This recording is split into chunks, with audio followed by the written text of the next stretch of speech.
Welcome to Daily Wisdom, Walking the Path with the Buddha, a podcast shared by David Roylance. This podcast is dedicated to guiding you to completely eliminate the discontent mind and the suffering it causes by attaining enlightenment. Learn and practice the teachings of Gotama Buddha that will guide you to fully attain a peaceful, calm, serene, and content mind with joy. To support this podcast, visit patreon.com/support Buddha or visit buddhadailywisdom.com, where you will discover a full range of courses, retreats, and online learning resources to assist you on the path to enlightenment. Now, here's our teacher to share more.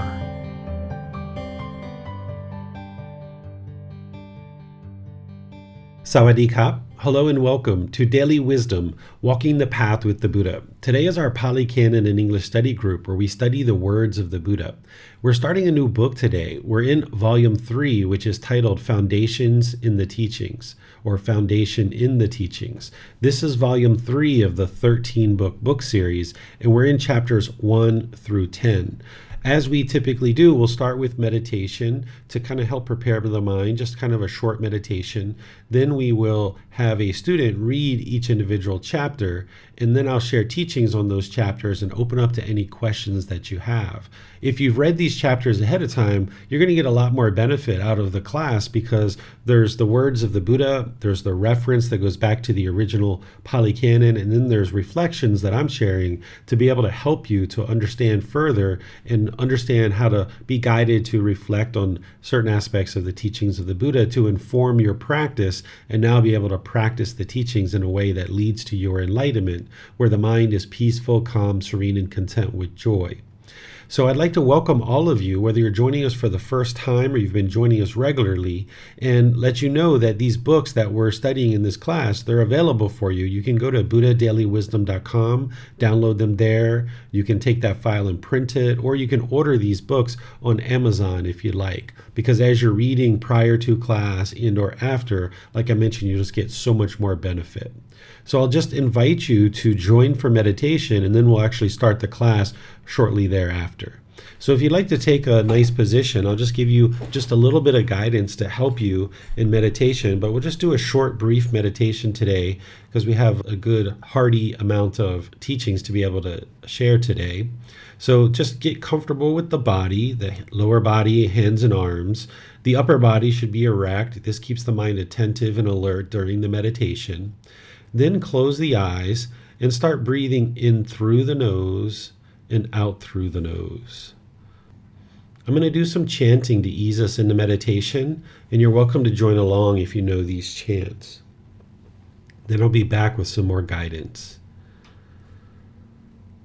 Arahang Samma Sambuddho Mahakeva Bhutto Bhagavantang Abhivateyami Savakhato Mahakavata Tammo Dhammang Namasami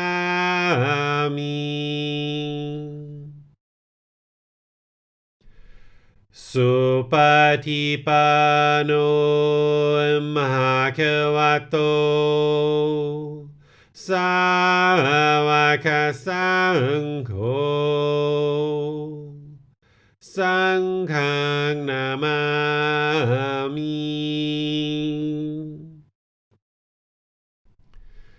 Namo Tassa Bhagavato Arahato Samma Sambuddhassa Namo Tassa Bhagavato Arahato Samma Sambuddhassa Namo Tassa Bhagavato Arahato Samma Sambuddhassa. Iti piso Bhagava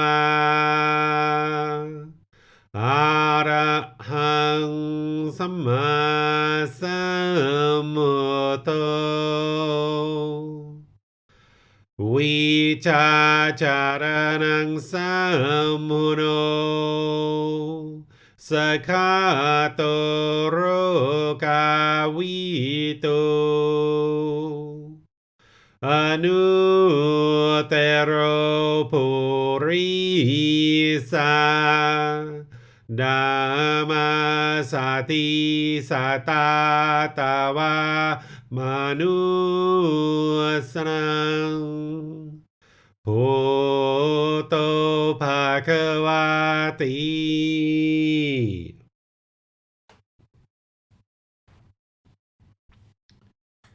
Okay, you should just be breathing in through the nose and out through the nose. Here you're just establishing the breath, breathing in, out. Your breath isn't going to necessarily match up with the guidance that I provide. This is just guidance for you. This is your practice. So wherever you get to the next inhale, breathe in gradually through the nose.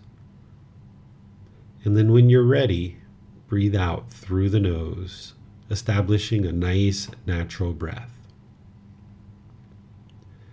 With the breath well established, start fixating the mind on the sound of the breath or the sensation of the air coming into the nose.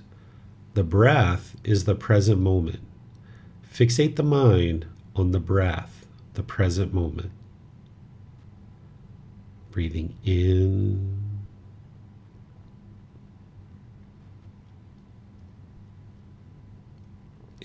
out.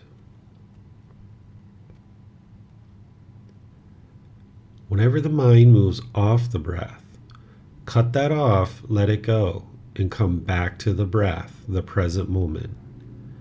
No need to observe the thought, label it, judge it, analyze it, or try to figure out where it's coming from. Just wherever you observe that the mind has moved off the breath, cut that off, let it go, and come back to the breath, the present moment. I'm going to be quiet now and let you focus on the breath, cutting off and letting go anytime the mind moves off the breath. Breathing in, out.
วันหังอภิวาเตมิสวากขาโต ภาควตาธัมโมธัมมังนามัสสามิสุปฏิปันโนภะคะวะโตสาวกสังโฆสังฆังนามามินะโมตัสสะภะคะวะโตอะระหะโตสัมมาสัมพุทธัสสะนะโมตัสสะภะคะวะโตอะระหะโตสัมมาสัมพุทธัสสะนะโมตัสสะภะคะวะโตอะระหะโตสัมมาสัมพุทธัสสะอิติปิโสภะคะวะอะระหังสัมมาสัมพุทโธวิชาจารณังสัมโมโนสกขาโตโรกาวิโตอนุเตโรปุริสานามาสติสัตตาตาวามนุสนังพุทโธภะคะวะติ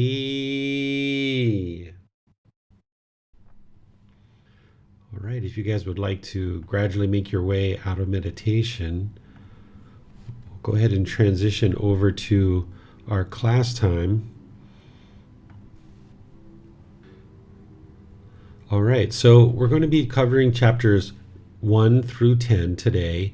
And typically what we do is we have a student read the individual chapter, and then I'll share some teachings about that chapter and then open up to any questions that you have.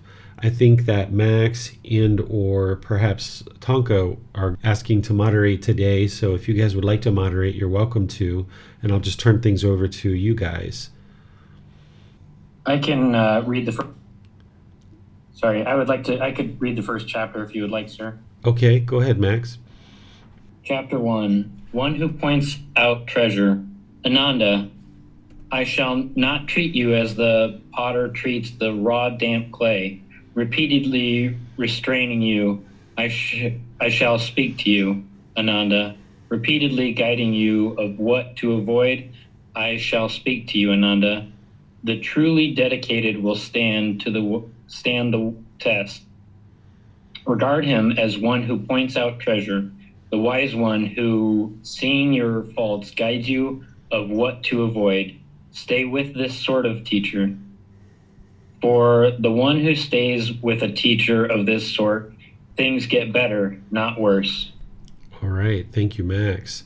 So here the Buddha is talking about his role essentially as a teacher, and any teacher who's choosing to share these teachings would essentially have this similar role, where the role of the teacher is not to repeatedly restrain their students. That's not what's going to lead to their enlightenment. They need to be able to cultivate the wisdom to understand how to restrain their own mind in certain situations. So a teacher's role isn't to repeatedly restrain you. Instead, we speak to you, we guide you, we provide you guidance and understanding about the teachings. And we do that through classes and courses, retreats, personal guidance. We even nowadays have books and videos and things like this.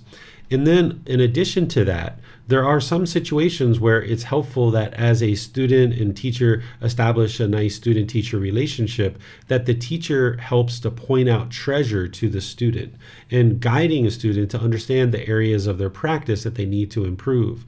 Because oftentimes the unenlightened mind doesn't understand what it doesn't understand. It doesn't see its own ego, or it doesn't see that it's practicing wrong speech, or it doesn't see that it's clinging to its perceptions or things like this. So a teacher's role is to point out this treasure and help the student to be able to see this, that they're having challenges in certain ways. And if a student-teacher relationship is well established, there should be politeness, kindness, friendliness, and respect between the student and the teacher, and also between the teacher and the student. And there should be this trust where a student understands that the only motivation that a teacher has is to help their students get to enlightenment.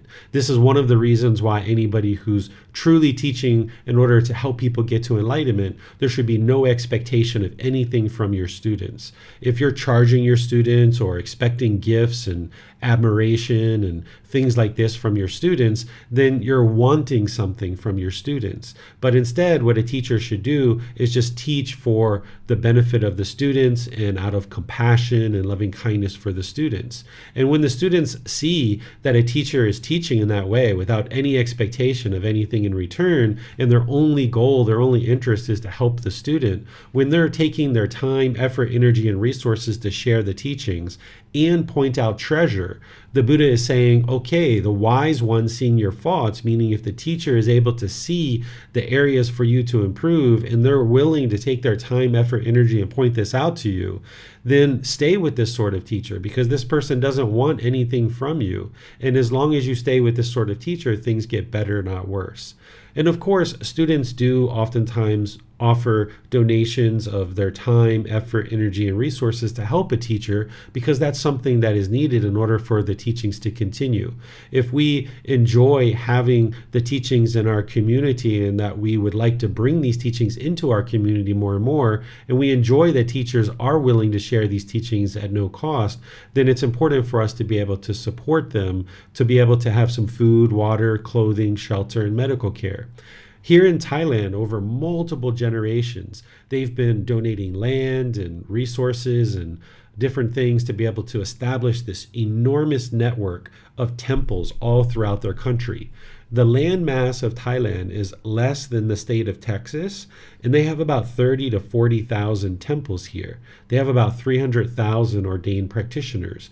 And what this affords the Thai people and anybody who's here in Thailand to be able to do is to walk into any temple and be able to find somebody who's dedicated to developing their practice of these teachings, and they should be able to find somebody to get help with things that they're challenged with in their life, whether it's their work relationships and what's going on at work, whether it's their children or their relationships with their life partner or their parents or siblings or whatever it is.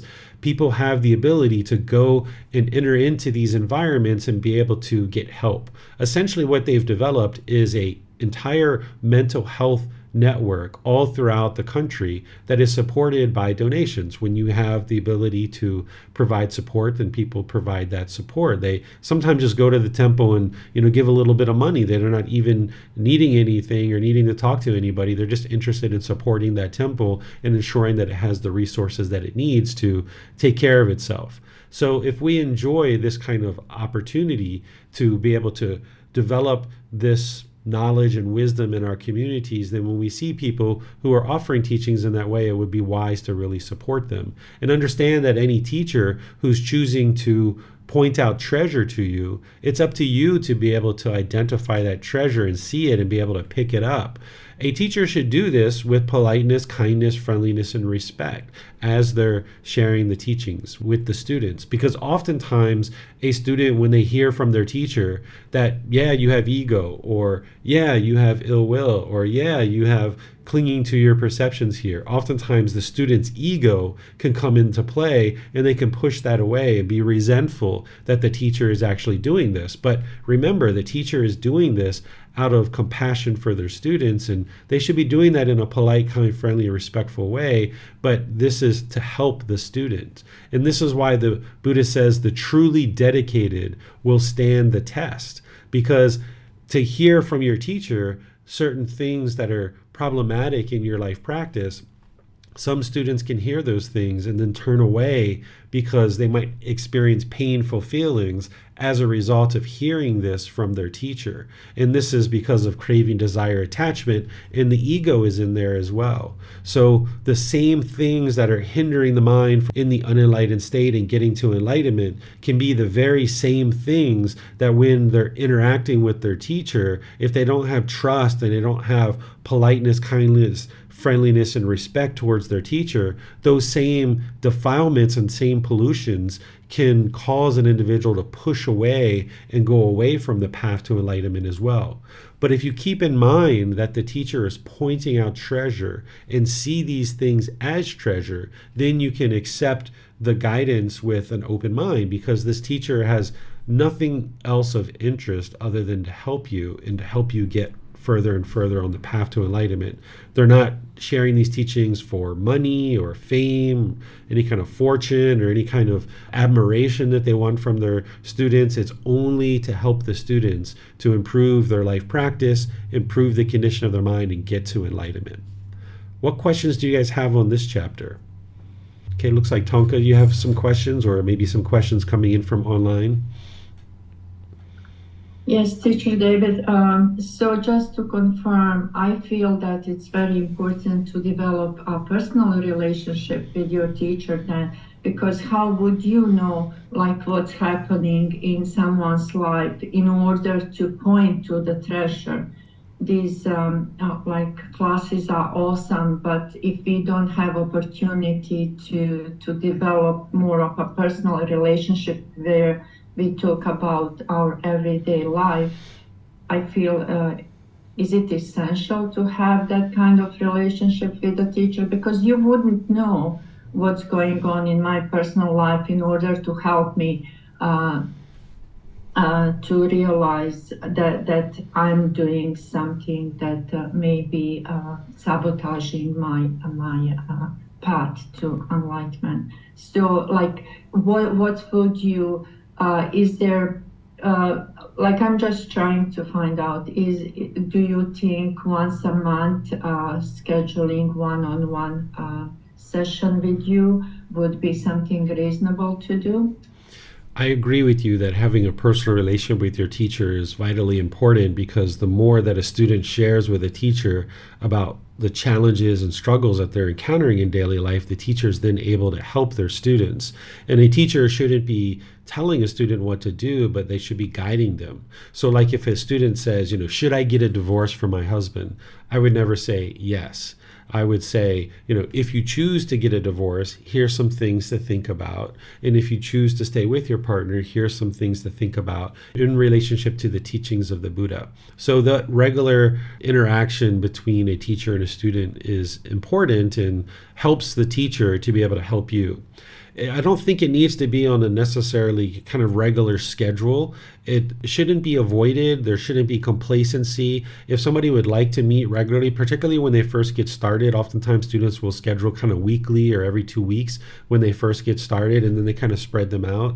You can eventually get to a point where it's on an as needed basis, where you're having challenges and you're having struggles. That can be there because a lot of the answers are in the books, in the classes, videos, podcasts, things like this.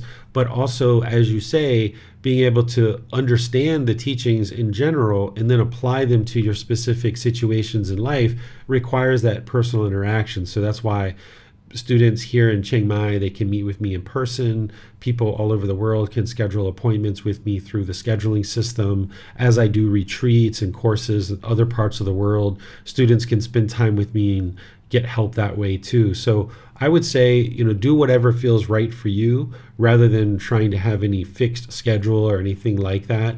But it does help to check in periodically and as needed as you're experiencing challenges. And a student should never feel like they're bothering their teacher or anything like that, because I've heard that occasionally from a student. They feel like they might be bothering their teacher, but this is what a teacher does. If I'm not helping one student, I'm going to be helping another student. So the options are there for you, and we can develop in our culture and in our communities individuals who are then supporting thousands and thousands of students to be able to get help that they need as they encounter certain struggles and challenges in their life. Okay, thank you very much. No questions on Facebook or YouTube at this time. Okay, so let's move to chapter 2. Who would like to read this chapter? I can read that one. Okay. Rare that one obtains the human state. Monks, suppose that this great earth had become one mass of water, and a man would throw a ring with a single hole upon it. An easterly wind would drive it westward, a westerly wind would drive it eastward, a northerly wind would drive it southward, southerly wind would drive it northward. There was a blind turtle which would come to the surface once every 100 years. What do you think, monks? Would that blind turtle coming to the surface once every 100 years insert its neck into that ring with a single hole? It would be rare, venerable sir, that blind turtle coming to the surface once every 100 years would insert its neck into that ring with a single hole. So too, monks, it is rare that one obtains the human state, rare that a Tathagata, an Arahant, a perfectly enlightened one, arises in the world, rare that the teachings and discipline proclaimed by the Tathagata shines in the world. You have obtained that human state, monks. A Tathagata, an Arahant, a perfectly enlightened one has arisen in the world. The teachings and discipline proclaimed by the Tathagata shines in the world. Therefore, monks, an effort should be made to understand. This is discontentedness. An effort should be made to understand. This is the cause of discontentedness. An effort should be made to understand. This is the elimination of discontentedness. An effort should be made to understand. This is the way leading to the elimination of discontentedness. All right. Thank you, Tonka. So here the Buddha is helping his students understand how rare it is to obtain this human existence, because in this human existence, this is the most ideal time to be able to get to enlightenment. In order to get to this human existence, you would have needed to make a lot of really wholesome decisions in the past to be able to get to this human state. Because in the various realms, like hell, animal, and afflicted spirits, you're unable to get to enlightenment in those realms. You're going to need to get to a human or heavenly birth in order to get to enlightenment. Those beings in the lower realms aren't able to cultivate their mind to the point to get to enlightenment, but they can at least cultivate enough to be able to get to the human realm. And then in the human realm and heavenly realms, we can attain enlightenment from these realms. The heavenly realm tends to be fairly complacent because they're only experiencing exclusively pleasant feelings, and those beings tend to not be motivated to get to enlightenment. And they're oftentimes reborn in other realms and needing to make their way to enlightenment in ultimately the human realm. And they can even be reborn from the heavenly realm down into the lower realms. So it's not the ideal place to be in the heavenly realm, as some people may teach. Instead, this human realm is the ideal place to be able to learn and practice and get to enlightenment, because we experience all three types of feelings, like pleasant feelings, painful feelings, and neither painful nor pleasant. So we have this built-in motivation to be able to be encouraged and motivated to get to enlightenment, particularly those painful feelings, because we don't like that anger, sadness, frustration, irritation, annoyance, guilt, shame, fear, the stress, the anxiety, and these other painful feelings that are experienced. That tends to be built-in motivation for us to get to enlightenment. So this first part of this discourse, the Buddha is explaining how utterly rare it is for someone to get to the human realm. And now that you're in this human existence, you shouldn't be complacent and allow it to go to waste. Because if you can imagine the entire earth being flooded, which is what the Buddha is describing here, and there's a single ring on the surface of the earth and it's being blown all over the place, and there's this blind turtle that comes to the surface once every 100 years. How likely is it that that turtle is going to put his head through that ring? It's very, very rare. So that's how rare it is that you would actually get to this human existence. So really value it and treasure it, and don't allow it to go to waste, and not being complacent. Then the Buddha was reminding his students not only how rare it is to get to the human state, but how rare it is for a Tathagata to exist in the world. A Tathagata is a Buddha. The Buddha referred to himself as a Tathagata, which means the one who's discovered the truth, or the one who shares the truth, or one who speaks the truth. This is a Tathagata, a Buddha. They are an Arahant, which an Arahant is the fourth stage of enlightenment, someone who's eliminated all 10 fetters. A Tathagata, a Buddha, has done that on their own without the help of any teachers or any guides. And then once they awaken to enlightenment, they dedicate the rest of their life to sharing their teachings, and countless people get to enlightenment during their lifetime. And then they preserve the teachings in such a way that countless more people can get to enlightenment after their death. You can experience becoming an Arahant where you've eliminated all 10 fetters, but you're going to need a teacher. You're going to need a teacher to point out treasure to you, because you're not always going to see the condition of your mind. But a Buddha can actually do this work on their own. They're an Arahant. They are enlightened. That's what an Arahant is, someone who's enlightened. But they've done this in a unique way, and they take on a certain purpose based on their compassion for the world. They choose to dedicate the rest of their life because they know that it's only them that have discovered these teachings on their own. And a Buddha has deep, deep, deep, deep wisdom about the path to enlightenment. That's why we call them a perfectly enlightened one. A perfectly enlightened one is a Buddha, someone who has deep, profound wisdom about the path to enlightenment. They can speak very precise, very concise, very deeply about the path to enlightenment because they've discovered these teachings on their own, and they know what it takes to get to enlightenment. In the rest of their life, they're essentially putting lights down along this path, illuminating the path for as many people as possible to be able to clearly walk towards enlightenment. Where someone else who chooses to get to enlightenment, they can still get to enlightenment, but maybe 10 or 20% of what they know didn't actually lead to their enlightenment. There's still some extra baggage around. So they're not perfectly enlightened. But a Buddha, having experienced enlightenment on their own without the guidance of any teachers, if they're doing any particular practice and it doesn't work to improve the condition of their mind, they discard it. Where other being who is an enlightened, who's an Arahant, they might still hold on to that thing just out of admiration for their teacher or respect for their teacher or something like that. So by the time an individual is a Tathagata or a Buddha, they're perfectly enlightened, and that's all they know is the path to enlightenment. So it's very rare to get to this human state, and it's very rare to exist during the lifetime of a Buddha.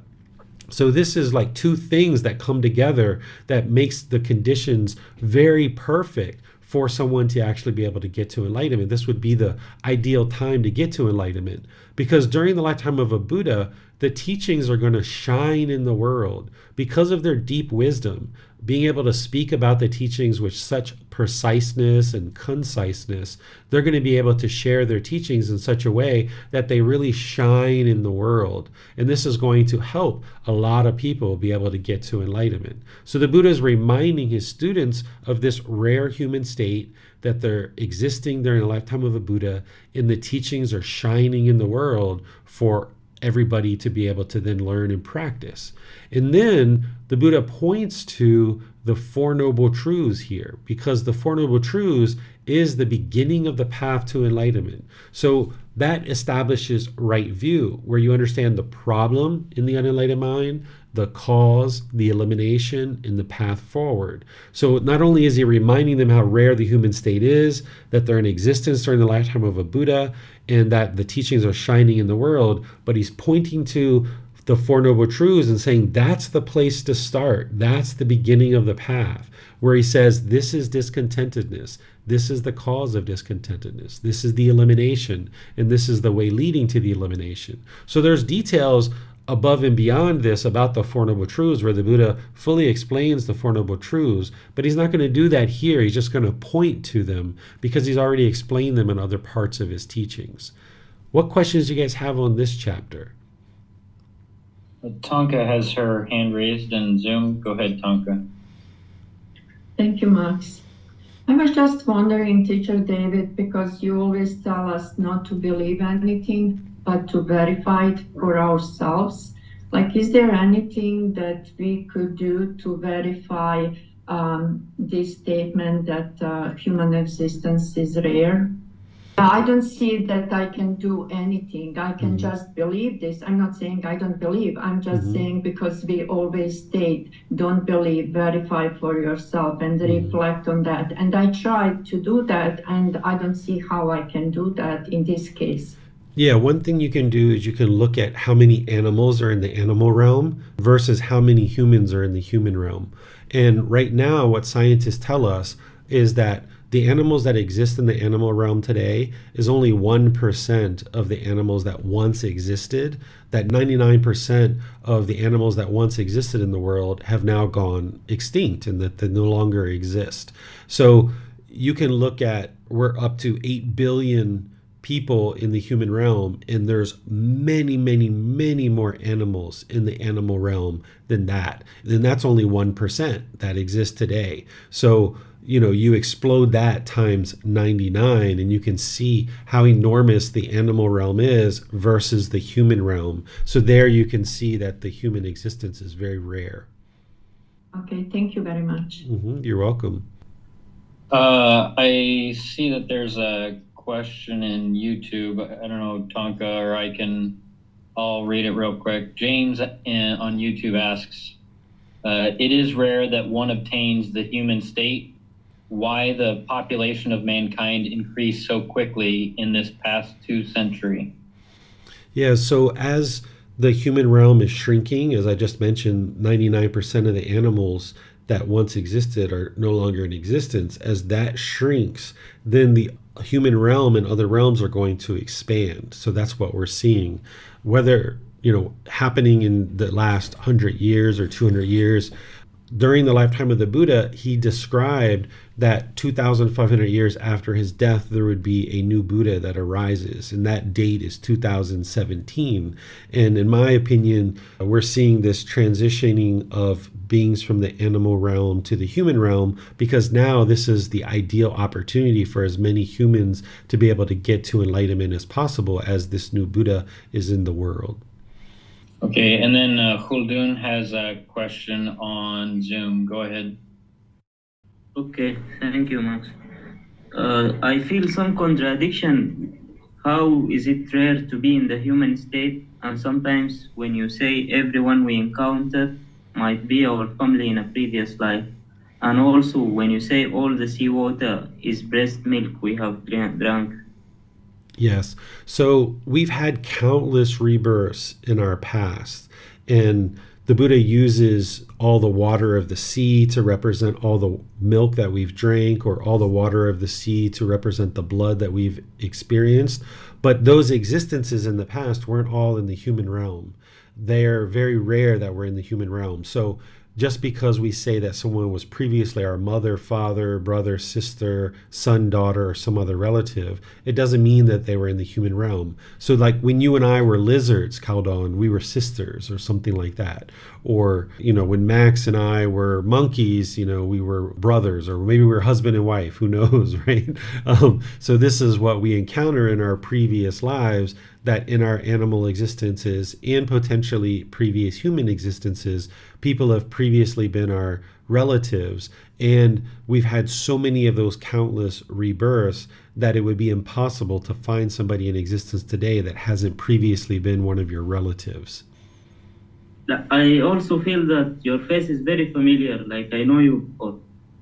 yes, we can have those experiences that our mind is having certain memories, residual memories from our past lives, and we can feel that the people that we're around are similar people that we were around in the past, either in animal existences or human existences or other existences, because beings tend to be reborn at the same time that we're together in other lives. They tend to be reborn at the same time. So like my mother from my previous life was my grandmother in this life. My mother in my previous life, her husband was her brother in this life. And we have situations like this that certain people can discern. So this is very common. It's very normal for people who have seen their past lives. They can understand these kinds of things about their life.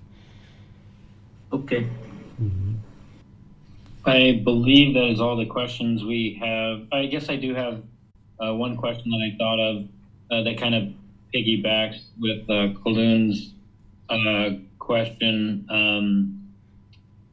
So we get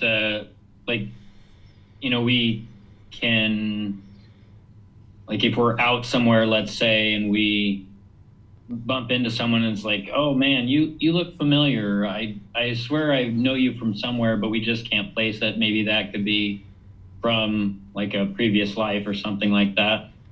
Potentially. The thing is that, what's happened in a previous life is in the previous life. It can help you confirm that the cycle of rebirth is true. It can also help you understand some of the cravings that you're having in this life, being from previous lives and things like this. But for all intents and purposes, what happened in the past is in the past. So it's not something that the average person needs to obsess about, not that you are, but needs to obsess about, to think about the past lives.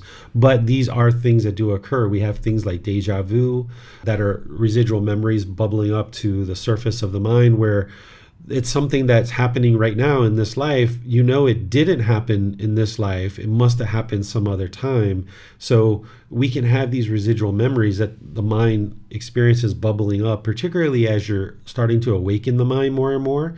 You can have these type of experiences, and just think of it as completely normal, helping to confirm the cycle of rebirth for you, and then just put it aside and just focus on the present moment and getting to enlightenment now. Because this will help you to see that, yes, if you don't get to enlightenment in this life, there's going to be rebirth for sure. Thank you, sir. I believe that's all the questions we have right now. Okay, so we'll go to chapter 3. Someone would like to read this one? I can read it. Consciousness conditions name and form. I have said consciousness conditions name and form, and this is the way that should be understood, Ananda. If consciousness were not to come into the mother's womb, would name and form develop there? No, Venerable Sir. Or if consciousness, having entered the mother's womb, were to be deflected, would name and form come to birth in this life? No, Venerable Sir.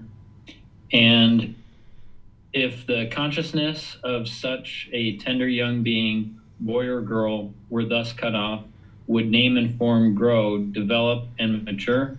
No, Venerable Sir. Therefore, Ananda, just this namely consciousness, is the root, the cause, the origin, the condition of name and form. I have said, name and form conditions consciousness, and this is the way that should be understood, Ananda.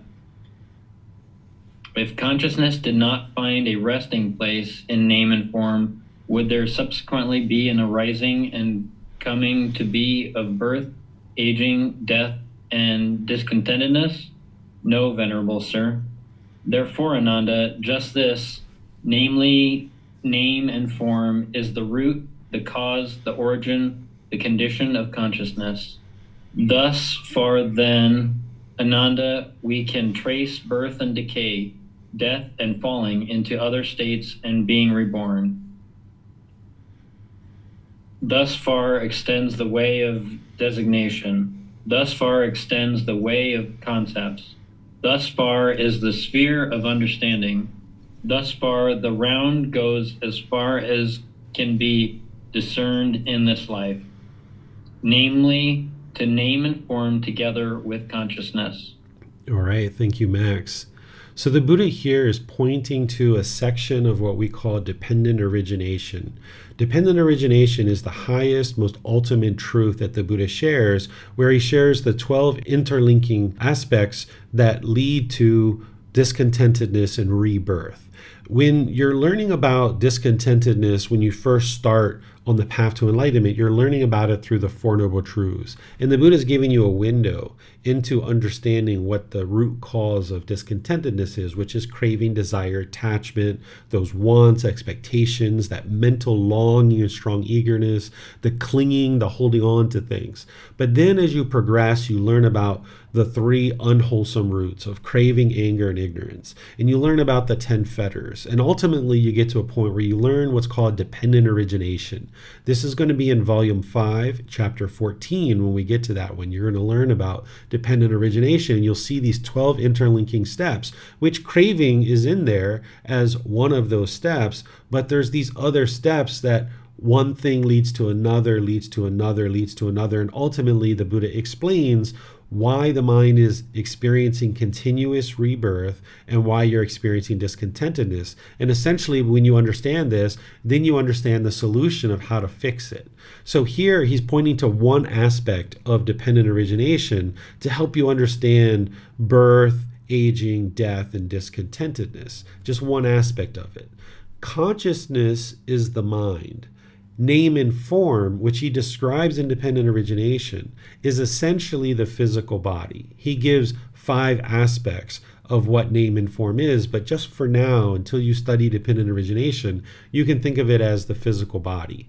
And what he's explaining here is that there needs to be a consciousness that's in existence to then be able to come into the womb of a woman to be able to take on this physical form. So when there's an egg and a sperm, and then there's a consciousness, these 3 things coming together is now going to be a living being at conception inside the womb of a woman.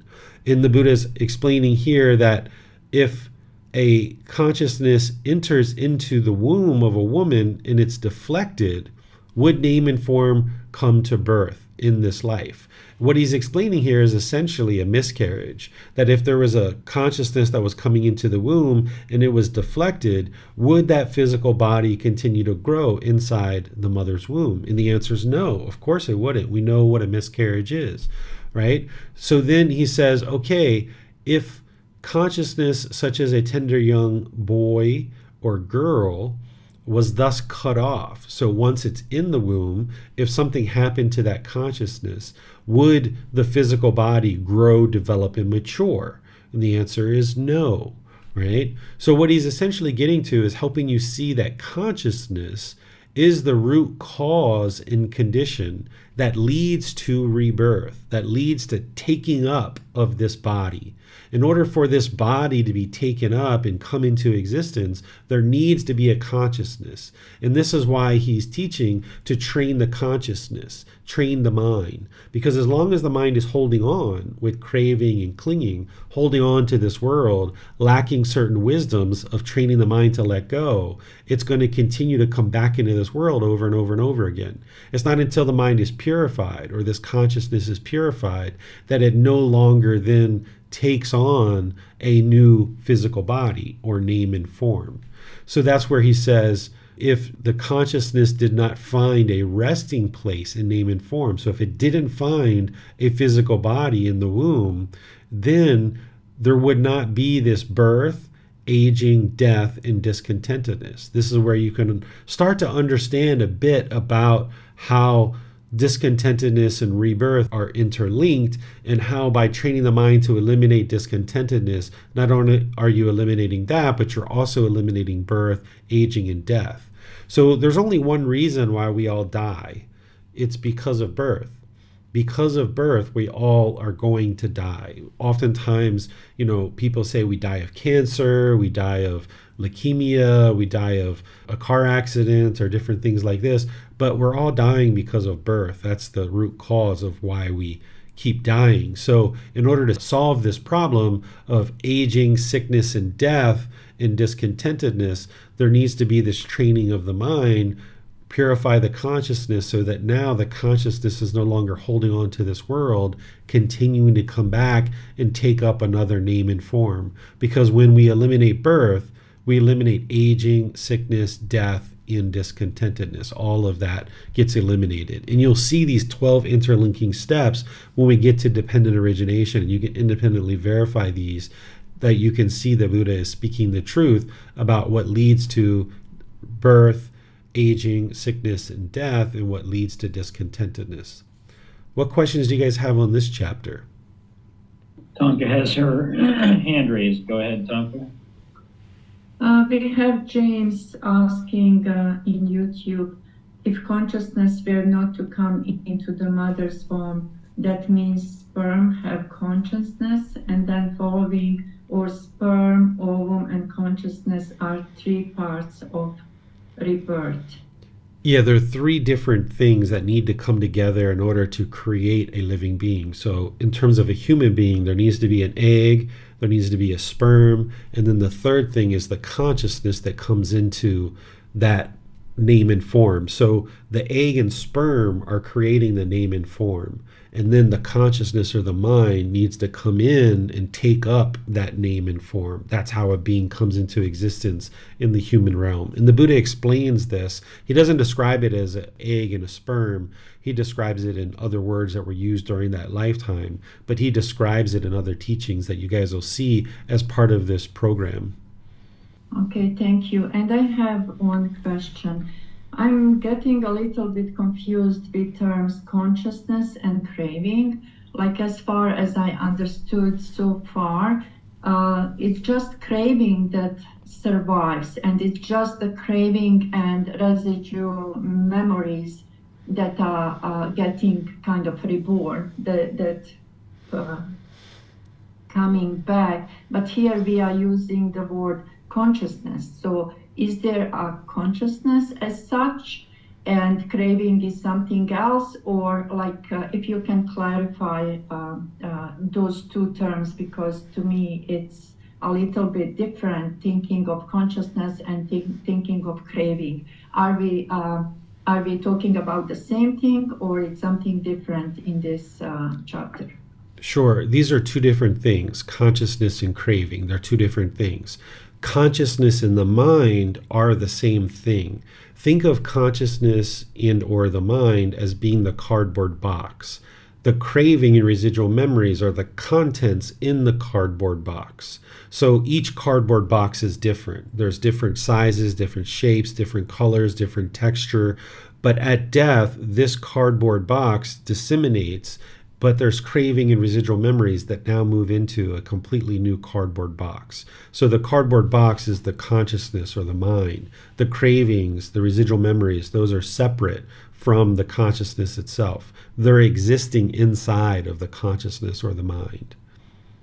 So how to think then, where does that consciousness that is looking for resting place in mother's womb, where does that come from, if that's not something that survives the death? Like, where is that consciousness coming from? Yeah, it's a new consciousness that gets created. The Buddha's teachings on dependent origination shows you that linking, that it starts with ignorance, then it moves to volitional formations, and then I think it moves to consciousness at that point. It moves to name and form, then the 6 sense bases and so forth. I haven't memorized each individual step, but when you see it in writing, you'll see he shows these interlinking steps. And you can go look at that now. It's in volume 5, chapter 14. So, he doesn't explain the individual structures of where it comes from, but he explains the conditions that lead to it being created. So ignorance, or the unknowing of true reality, leads to volitional formations or choices and decisions that are unwise, and then this leads to the creation of a consciousness. That's what I remember from the sequencing of steps. And then name and form is the 4th part of dependent origination. So the consciousness gets created, a new consciousness has been created. It's not something that survives the death, or like it is actually created. It has beginning and the end. Exactly, because consciousness is impermanent, just like everything else. So it's going to arise, it's going to change, and it's going to fade away. So this consciousness that we're now talking to, that's labeled as Tanka, at the end of this life, that consciousness is going to go away. It's going to fade away because of impermanence. And then if there's rebirth, then whatever the contents are in this mind, the craving and residual memories, because of the ignorance that still exist, because if the person still has craving, then there's also still ignorance in the mind. Because of the ignorance, it's led to certain choices and decisions or volitional formations, which then leads to the creation of a new consciousness. Okay. So new consciousness is being created if there is any cravings. Exactly. Craving is the fuel that causes rebirth.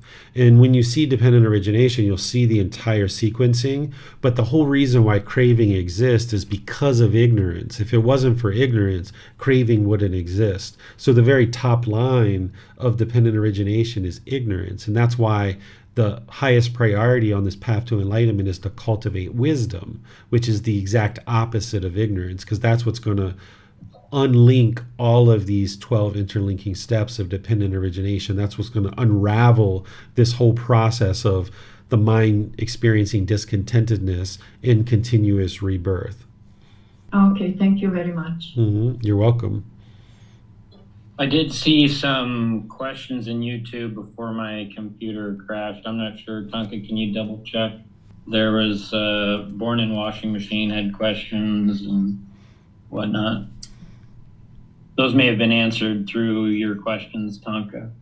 Sorry, I don't see that, Max. Oh, okay. I see the question here, Max. I can read it. Okay. Do understand it is not spirit or other form going to be left after dead. So my recent human mind to be live forever, whatever or regardless, whatever living be in the next life. Yeah, I think we've answered that as part of Tonka's question, that this consciousness that you currently have, it's not permanent. It has arisen, it has changed, and it will fade away and no longer exist. So there'll be a new consciousness if there's rebirth. But the ultimate goal is to not experience rebirth so that you can get to enlightenment in this life, eliminate the craving, anger, and ignorance, those 10 fetters, experience enlightenment in this life, and then there won't be a next life. But if there is a next life, it will be a completely new consciousness, just like a new cardboard box. Say this first cardboard box got rained on, it dilapidated, it can no longer hold these contents of craving and residual memories, so it now needs to move into this new fresh cardboard box. That's the new consciousness or the new mind. Okay, and then Kuldun has a question on Zoom. So if it is rare to be reborn in the human realm, would that mean if someone didn't attain enlightenment in this life, would probably be reborn in the animal realm? That's most likely, particularly if somebody hasn't been learning and practicing these teachings, that they will be reborn into the animal realm. But if someone is learning and practicing these teachings and they haven't gotten to enlightenment, and even if they aren't in one of those 4 stages of enlightenment, there's the potential for them to be reborn back into the human realm and or into the heavenly realm. But even people who are learning and practicing, if they're not quite yet developed enough to at least establish right view, the Buddha talks about any being who has wrong view, that they're going to be reborn in hell or the animal realm. So that's a lot of beings in the world that have wrong view that would be potentially reborn in the hell realm and animal realm. And he talks about how it's much more likely for a being to be reborn into those lower realms, then come back into the human realm or be reborn into the heavenly realm. But through learning and practicing teachings, you can either get to enlightenment in this life, you can get to enlightenment at death, or there can be an improved rebirth through you practicing and training the mind, so you might come back into the human realm in an improved rebirth, better conditions in terms of your ability to sustain your life, maybe different experiences with certain parents that have certain wisdom that can help you in life. You could experience an improved rebirth into the heavenly realm and things like this. Thank you, sir. Mm-hmm. I believe, there's a question in Zoom. I'm not sure if, I'll ask it. How can I become dog next life? I'm not sure that I would suggest becoming a dog in a next life. It would be very unwise to choose to do that. There's not the ability to exactly choose what your next rebirth is. That's not something that has ever been taught or something that is possible. So what I would encourage you to do is learn and practice these teachings to be able to get to enlightenment in this life so that there is no longer any rebirth. Would that be maybe like craving for form? Like you're craving to be maybe a certain animal or a certain whatever? Exactly. That's one of the fetters, number 6, which is desire for form, being reborn into the animal realm or the human realm. So you would need to eliminate any kind of craving or longing or yearning to be reborn in any of the 5 realms in order to eliminate the 6th and 7th fetter. Thank you, sir. I believe that is all the questions we have at the moment. Okay, so now we're off to chapter 4. Paying homage to the 6 directions. Well, venerable sir, how should one pay homage, respect to the 6 directions according to the noble discipline? It would be good if the perfectly enlightened one were to teach me the proper way to pay homage, respect to the 6 directions according to the noble discipline. Young householder, it is by abandoning the 4 defilements of action, by not doing evil from the 4 causes, by not following the 6 ways of wasting one's substance, through avoiding these 14 evil ways that the noble disciple covers the 6 directions, and by such practice becomes a conqueror of both worlds, so that all will go well with him in this world and the next. And at the breaking up of the body after death, he will go to a good destination, a heavenly world. What are the 4 defilements of action that are abandoned? Taking life is 1, taking what is not given is 1, sexual misconduct is 1, false speech is 1. These are the 4 defilements of action that he abandons. What are the 4 causes of evil from which refrain? Evil action springs from craving, it springs from anger, ill will, it springs from ignorance, unknowing of true reality, it springs from fear. If the noble disciple does not act out of craving, anger, ignorance, unknowing of true reality, or fear, he will not do evil from any of the 4 causes. And, excuse me, and which are the 6 ways of wasting one's substance that he does not follow? Addiction to strong drink and sloth-producing drugs, substances that cause heedlessness, is one way of wasting one's substance. Haunting the streets at unfitting times is 1. Attending fairs is 1. Being addicted to gambling is 1. Keeping unwholesome company is 1. Habitual idleness is 1. And how, householder's son, does the noble disciple protect the 6 directions? These 6 things are to be regarded as the 6 directions. The east denotes mother and father. The south denotes teachers. The west denotes wife and children. The north denotes friends and companions. The nadir, down, denotes servants, workers, and helpers. The zenith, up, denotes ascetics and Brahmins. I'm going to pause you there, Max, so that I can teach this first part before we go into the next part. So thank you for reading that. So what the Buddha is doing here is he would oftentimes encounter people who were doing certain things related to the Hindu tradition because he was born into a region of the world that was practicing Hinduism. And they had certain rites, rituals, ceremonies, and worship that they were doing connected to those teachings of Hinduism. And when the Buddha would come around, people would maybe be in the midst of practicing that or getting ready to practice those rites, rituals, ceremonies, and worship. And they knew that the Buddha had these very wise teachings that was helping a lot of people. And they would oftentimes ask him, like, how can I do what I'm doing right now, but do it in a way that is more in line with your teachings that would actually lead me to an improved condition of mind with this enlightened mental state. So paying homage in the six directions was something that was practiced as part of the Hindu tradition.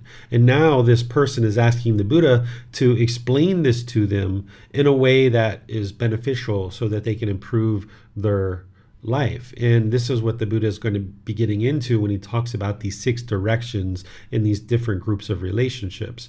But first, he talks about these four defilements of action. He talks about this causes of evil, and he talks about wasting one's substance, because we need to be sure that those things are taken care of, which is going to help us to then practice these other teachings that he's about to deliver.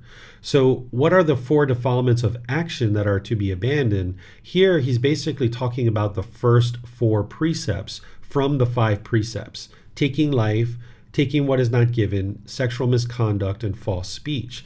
Now remember, the 5 precepts go into a lot more detail about this, and that's where you would be able to glean all the benefit and value that the Buddha has to say about the 5 precepts, where here he's just talking about it in summary form, and he's pointing to those first 4 precepts rather than go through all those details here. He's talked about them in other places, and people know about those in other places. So as long as one is causing harm through their moral conduct, through their actions, that harm is going to come back to them. So whenever you're studying the 5 precepts or studying anything around moral conduct, you should never look at it as rules or commandments or anything like that. The Buddha didn't teach in that way. What he's doing when he's describing the moral conduct is he's describing things that you can do, decisions that you make that cause harm, and therefore harm is going to come to you. As long as you're lacking the wisdom of something like the 5 precepts, you're going to be out there making decisions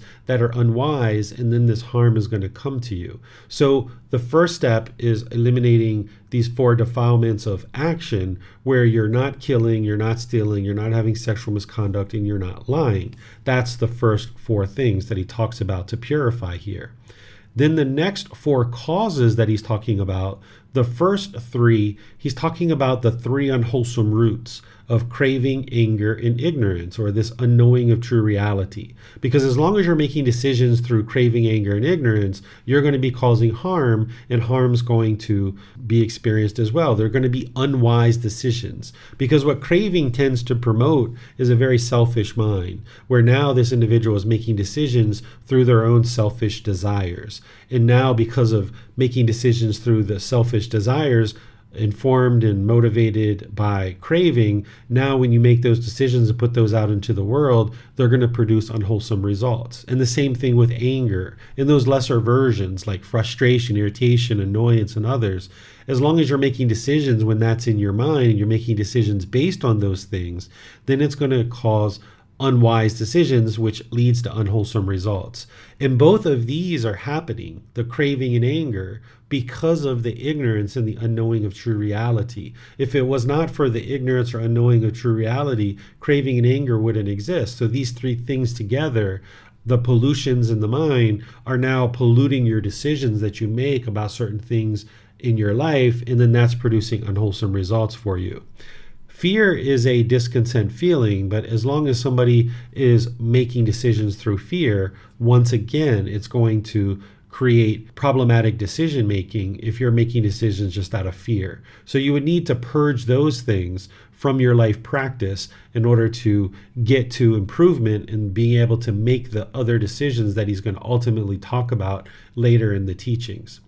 Then the next thing that he talks about is wasting one's substance. The best way to think about one's substance is your vitality.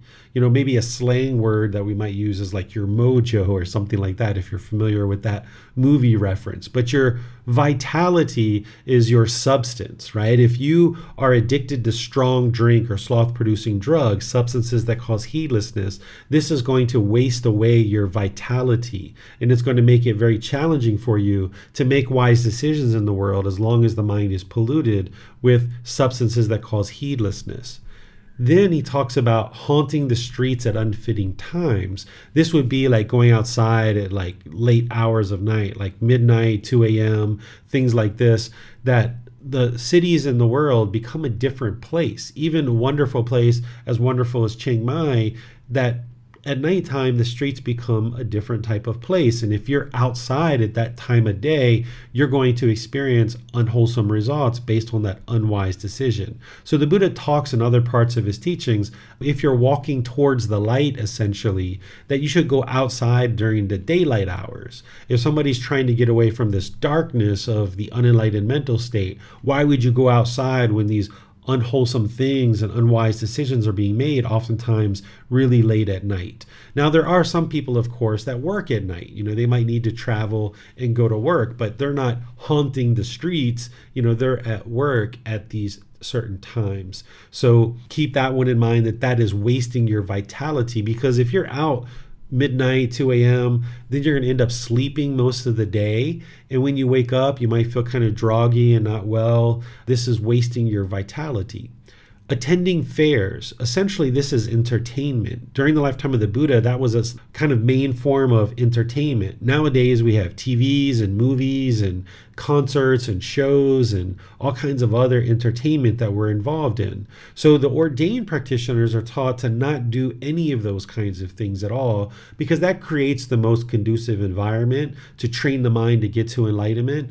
But as household practitioners, there's ways for you to manage this. Essentially, the reason why the Buddha taught not to attend these things for the ordained practitioners is because as long as the mind has craving, desire, attachment, and it's going to these shows to get those pleasant feelings, then the mind can continue to crave and long and yearn for these kinds of things. Essentially, what the mind does is it has a certain amount of boredom or loneliness, and we might decide to indulge in entertainment in order to cover up that boredom and loneliness. But that doesn't actually solve the problem. The way that you solve the problem of the boredom and loneliness is train the mind to eliminate the craving, desire, attachment that's producing that boredom and loneliness. So as an ordained practitioner, they're going to eliminate all entertainment from their practice.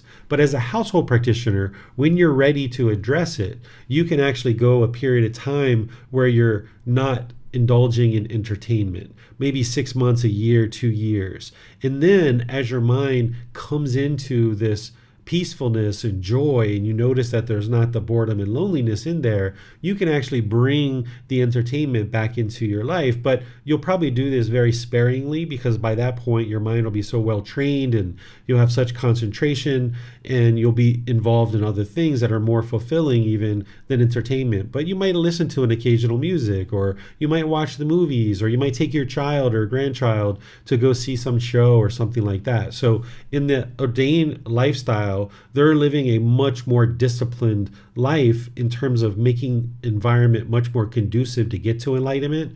But you can replicate some of these things in your life by looking at what they do and then replicate it in your life. So this is one of those areas where you can do that. And there's other areas that you can look at the ordained lifestyle and kind of extrapolate certain things that they do as part of their lifestyle. You can implement that and integrate that into your life for a period of time, get the training and the benefit from that. And then once you have, then you can kind of open things back up again. And I gave example just this morning in class about like eating and eliminating sensual desire. One of the things that the ordained practitioners do is they walk down the street and they just accept any kind of food that's offered to them. This way they don't have preference for specific foods. and it trains their mind to not crave certain specific foods, and they just eat whatever is given to them. So as a household practitioner, we're not doing that. We're not walking down the street and people giving us food, but you can actually replicate this. If you understand what they're doing and why they're doing it, then you can replicate it in your life, where you take your own mind out of the decision-making process about what foods that you're eating for a period of time, whether it's 6 months, a year, 2 years, or what have you. You can go into restaurants, and as you're at a restaurant, you can ask the waiter, what do you suggest? And they say, oh, I would suggest this. And you're like, all right, I'll take that. Even if it's something that you would never ever order, and even maybe you dislike that particular food, what you learn is to look at food as just substance to maintain the health of this body. That it's not to please the tongue and please the mind, that it's just to maintain the body. But as long as you eat out of emotion, where the mind is craving and longing and yearning for specific foods, then there's going to be some attachment there. And you're going to say, I like these foods and I dislike these foods. And then the mind has the ability to get discontent when it doesn't get what it wants. So you can do this kind of thing. You can even order meal plans. A lot of these countries nowadays, you can order a meal plan where you get 2 or 3 meals per day, and you aren't involved in picking the food whatsoever. It's just a set menu, and it just gets delivered to you. And this is a way for you to replicate some of the things from the ordained lifestyle. And then when you go through that training for a period of time, then you observe that the mind is able to eat any and all food, and now you can open back up and you can start to now select your own food, and you can train the mind to not want specific foods or not to crave and long and yearn for entertainment. The other thing he talks about here is addiction to gambling, because that's going to waste your substance, because you earn certain money, you're making certain money in your income through your occupation, and now if you go out and gamble it away, you're not going to be able to purchase the things that you need for life. Keeping unwholesome company, like unwholesome friends and companions and associates, you'll be influenced by that. So as long as you're doing that, it's going to waste your substance. And then habitual idleness is another one. This is like dullness, lethargic condition, not interested and motivated to move your life forward. So you're not interested in that, but you're also not interested in doing things with craving, desire, attachment. There's some cultures that might teach you, nose to the grindstone, push, push, push, push, push, push, push. That's not sustainable. That's not going to work. But also habitual idleness is going to waste away your substance and your vitality to be able to move your life forward. So you'd like to bring the mind and bring your practice to the middle, where you're pursuing goals, objectives, or interests, but you also know how to relax, and you know how to rest as well. You might need to train your mind how to rest and relax, but you're not interested in it going to this habitual idleness, but you're also not interested in pursuing things with such craving that you exhaust yourself, which isn't sustainable either. So bringing your lifestyle to this balanced life where you can be in the middle, and more you'll get used to being in that middle. Now the Buddha is going to start talking about these different relationships, and he's going to talk about things that we can practice in these relationships and how we practice. And then he's going to talk about the results of you practicing a certain way, and this is going to be the result of that. And what he's explaining to you is this natural law of karma. Everything that he's teaching is essentially coming back to the natural law of karma in one way or another, this cause and effect or action and result. That's what he's explaining in the first part of this discourse, and that's what he's going to now explain in the rest of this discourse as well. But let me see what questions you guys have on what I've shared so far. Tonka has her hand raised. Go ahead, Tonka.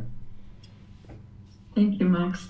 I believe that you, teacher, already answered this question, but you may want to add something to this. James is saying, why haunting the streets at unfitted time, attending fairs are 2 ways of wasting substances? Yeah, so if you're out at midnight, 2 a.m., you're going to be involved in activities and situations that are unwise for you to be there. And this is where a lot of unwholesome things happen in the world. This is where you can get hit by a drunk driver, for example. People could be coming out of bars and other things. There can be different fighting and activities that are happening. So it would be unwise for you to be outside at those late hours. If you choose to do it, it's up to you, but just understand the karma related to it, that this is where oftentimes a lot of unwholesome things happen. If you talk to police officers about the graveyard shift versus what transpires during the daylight hours, it's like night and day, literally, right? And then we also talked about the entertainment and fairs as well. Thank you very much. So I have a question, sir. So something as like walking your dog at night, let's say, would be not a wise choice. You'd want to use discernment and walk your dog during the day. You're doing something that's beneficial, but you're doing it at the wrong time of day, and you could get hit by a car that maybe doesn't see you or something like that. Is that correct? Exactly. You would like to spend the vast majority of your time, if you're going to go outside, in the daylight hours. Because if you're walking towards the light, you would like to live in the light. Whereas if you're regularly going outside at dark times, this is where dark things occur. So you would like to surround yourself in environments and situations where things are positive and bright and uplifting. So as long as you're going outside at what the Buddha is describing as unfitting times, I think we've all probably haunted the streets at unfitting times at some point in the past. And, if you've done those things and you've seen the unwholesome results that have occurred during those situations, this is the reason why. It's because of the natural law of karma, of cause and effect. So we can use wise decision making and choose to not go outside. Or if we do need to go outside, like some places get dark as early as 5 o'clock or 6 o'clock during the winter hours, and you may need to go outside. So that's where you do it very cautiously, not with fear, but yeah, if you're going to walk your dog, probably take a flashlight, wear some reflective clothing, don't wear all black and things like this, so you can improve the situation. If you understand what you're encountering and you're consciously making a decision to go outside, then you can make some wise decisions to improve your situation. So the Buddha never tells you do this and don't do this. He's really just cluing you into the natural law of karma, and then with that understanding, you're going to make decisions based on your life and what you would like to accomplish in the world. Thank you, sir. Khaldun on Zoom asks, what about spending time on social media? Yeah, this is another thing that you can really shrink down, because during the lifetime of the Buddha, household practitioners were so busy with just sustaining their life. Think about getting water, walking from your house to the well, filling up a bucket or two, carrying that, dumping it into a trough or a basin, and doing that several times a day just to be able to get water in your house. And some people had to do that every day or every 2 or 3 days just to be able to get water in their house. Nowadays, we kind of take it for granted that we can just walk over and open up a spigot and boom, we've got water. So we've organized our life in humanity to such a point with food systems and water systems and electricity and machines that can do things like washing our clothes and things like this, that we have so much more time in our life than they had during the lifetime of the Buddha. So we tend to fill it up with things that are unbeneficial, like just searching and surfing social media. And what you'll observe is that if you can shrink that stuff down or even eliminate it to a certain degree, it gives you so much more time to be able to read the teachings and books, to be able to attend classes, to be able to meditate, to be able to sit with your thoughts, to be able to train your mind. And you can go for extended periods of time where you get all this extra time in your life to be able to train the mind. And social media is a perfect example of that you can train your mind to not need that. I went through periods of time when I was training my mind where I stepped away from all of that stuff, whether it was news or entertainment or social media and all of that kind of stuff, where I stepped away from it, trained the mind to be inwardly fulfilled, inwardly satisfied, not needing and dependent on things like social media. I went away from it for so long. At one point, I actually had to retrain myself to understand how to use Facebook when I started coming back to it, because it had changed so much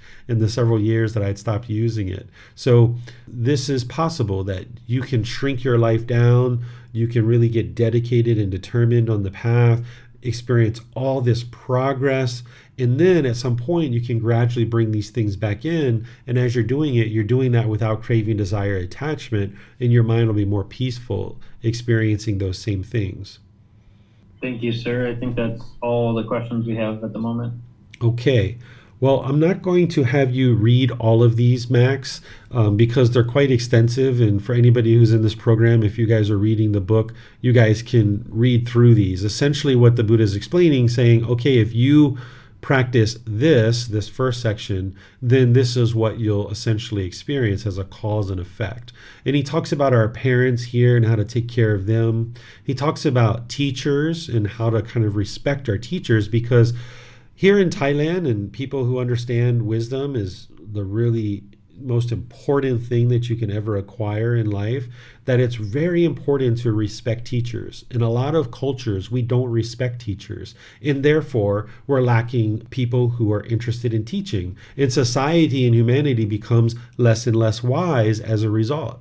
But when we show respect and appreciation to teachers and people who are willing to share wisdom, then there's more people who are interested and willing to do that and sharing wisdom. And now there's more wisdom that comes into the world and people can learn. But in environments where we're not respecting teachers, this falls by the wayside, and then we lack the ability to gain wisdom as it's being handed down from person to person. So here in Thailand, not only do they respect teachers very highly, they even respect books and learning resources. They take very good care of these things because they understand that wisdom is the most important thing that you could ever acquire in life. So they really make sure that they're respecting teachers, respecting learning resources and things like this. And this is an area of our culture that we could really benefit from if we start doing that more and more and more. Something else that I'll just point out to you, as we're not reading these directly, but one of the things that some people oftentimes will associate with teachings that are really far in the past is they kind of assume that people denigrated women or certain people or certain types of people. But remember, we've got a fully, perfectly enlightened Buddha who's very wise and understands this natural law of karma very well.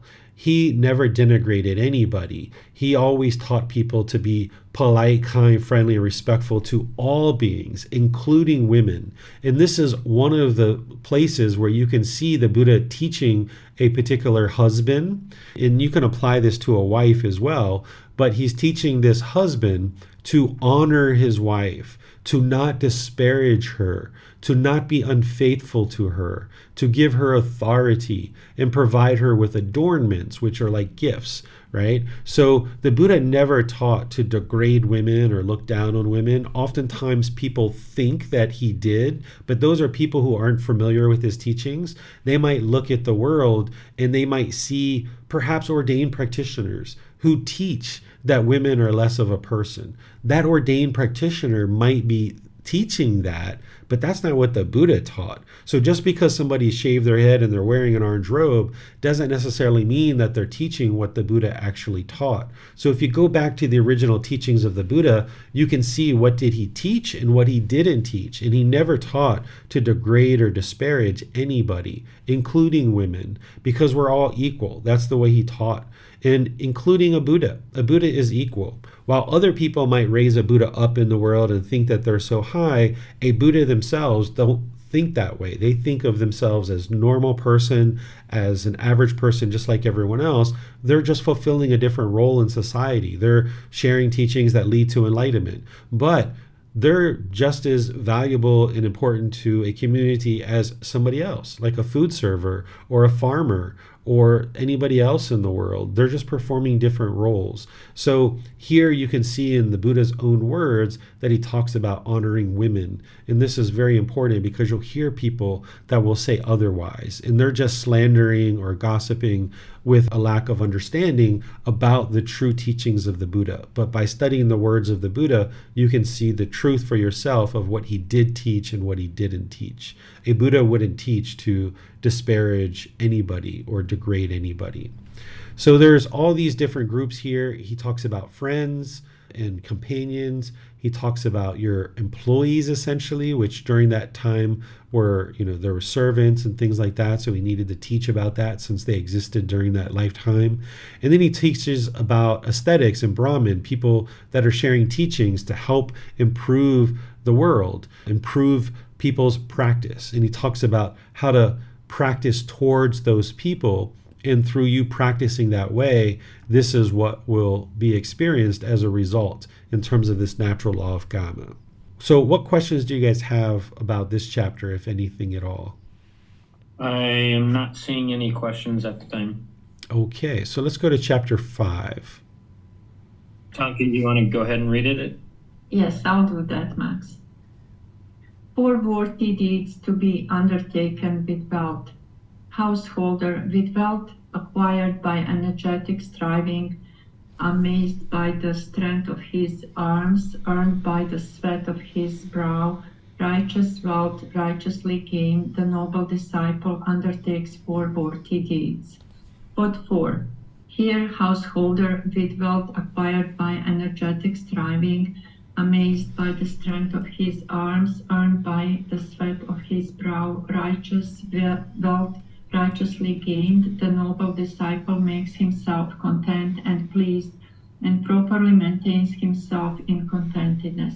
He makes his parents content and pleased, and properly maintains them in contentedness. He makes his wife and children, his slaves, workers, and servants content and pleased, and properly maintains them in contentedness.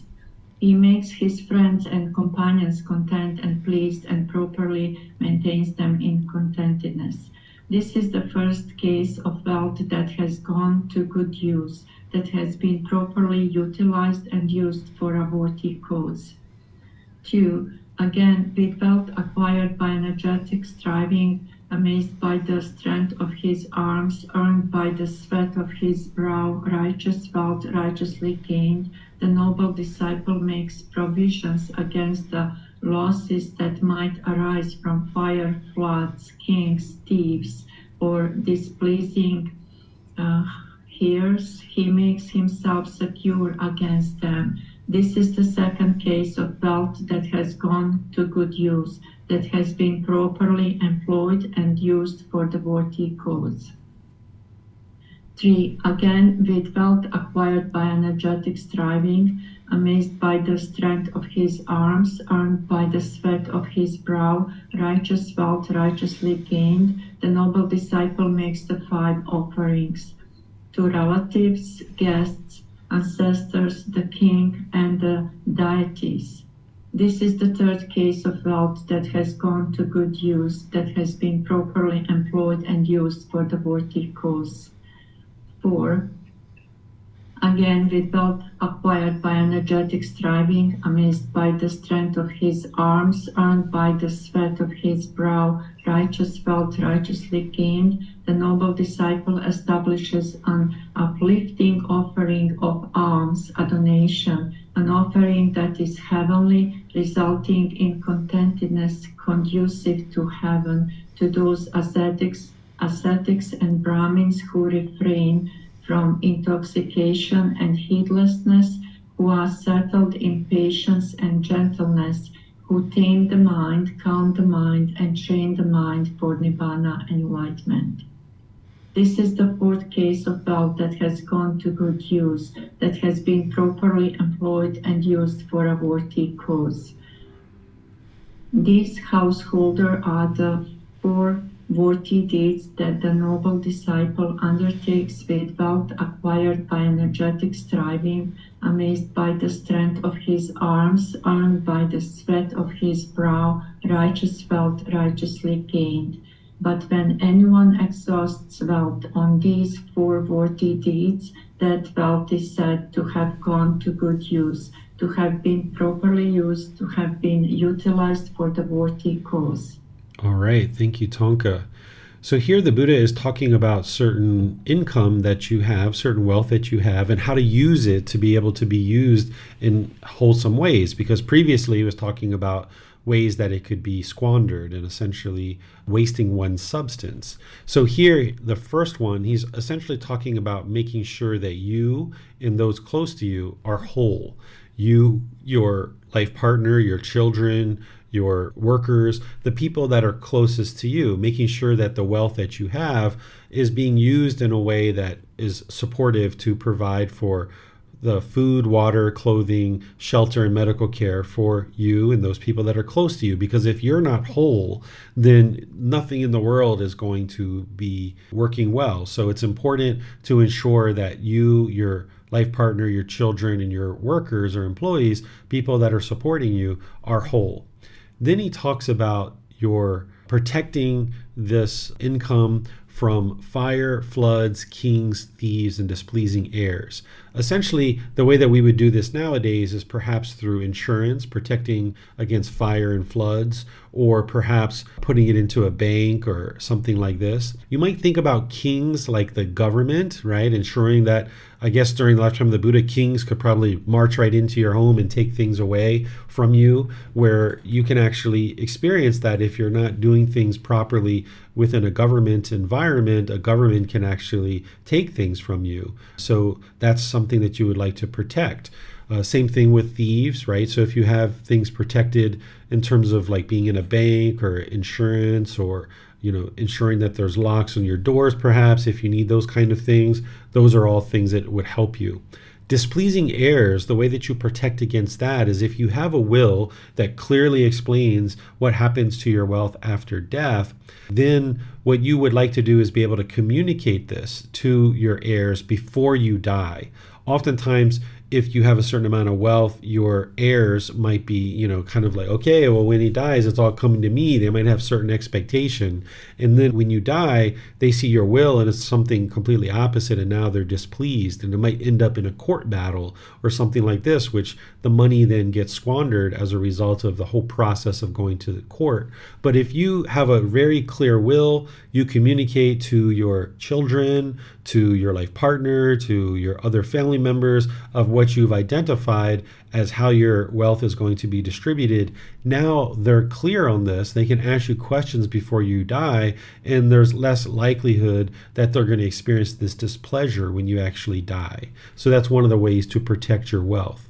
The third one that the Buddha talks about here is sharing your wealth essentially with relatives, guests, ancestors, the king, and the deities. Here it's basically like taking care of your relatives and guests.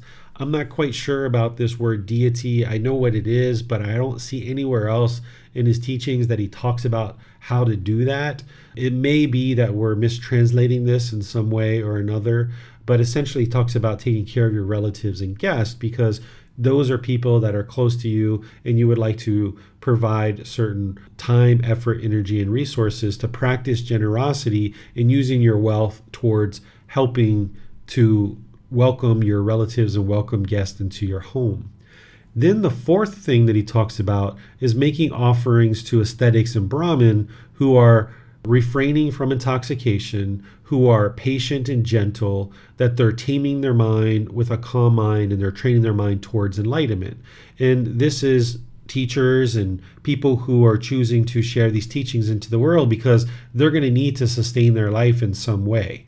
That while they may offer their teachings at no cost, there is a cost associated with offering teachings such as this. So we can support these types of people in ensuring that these teachings come into the world.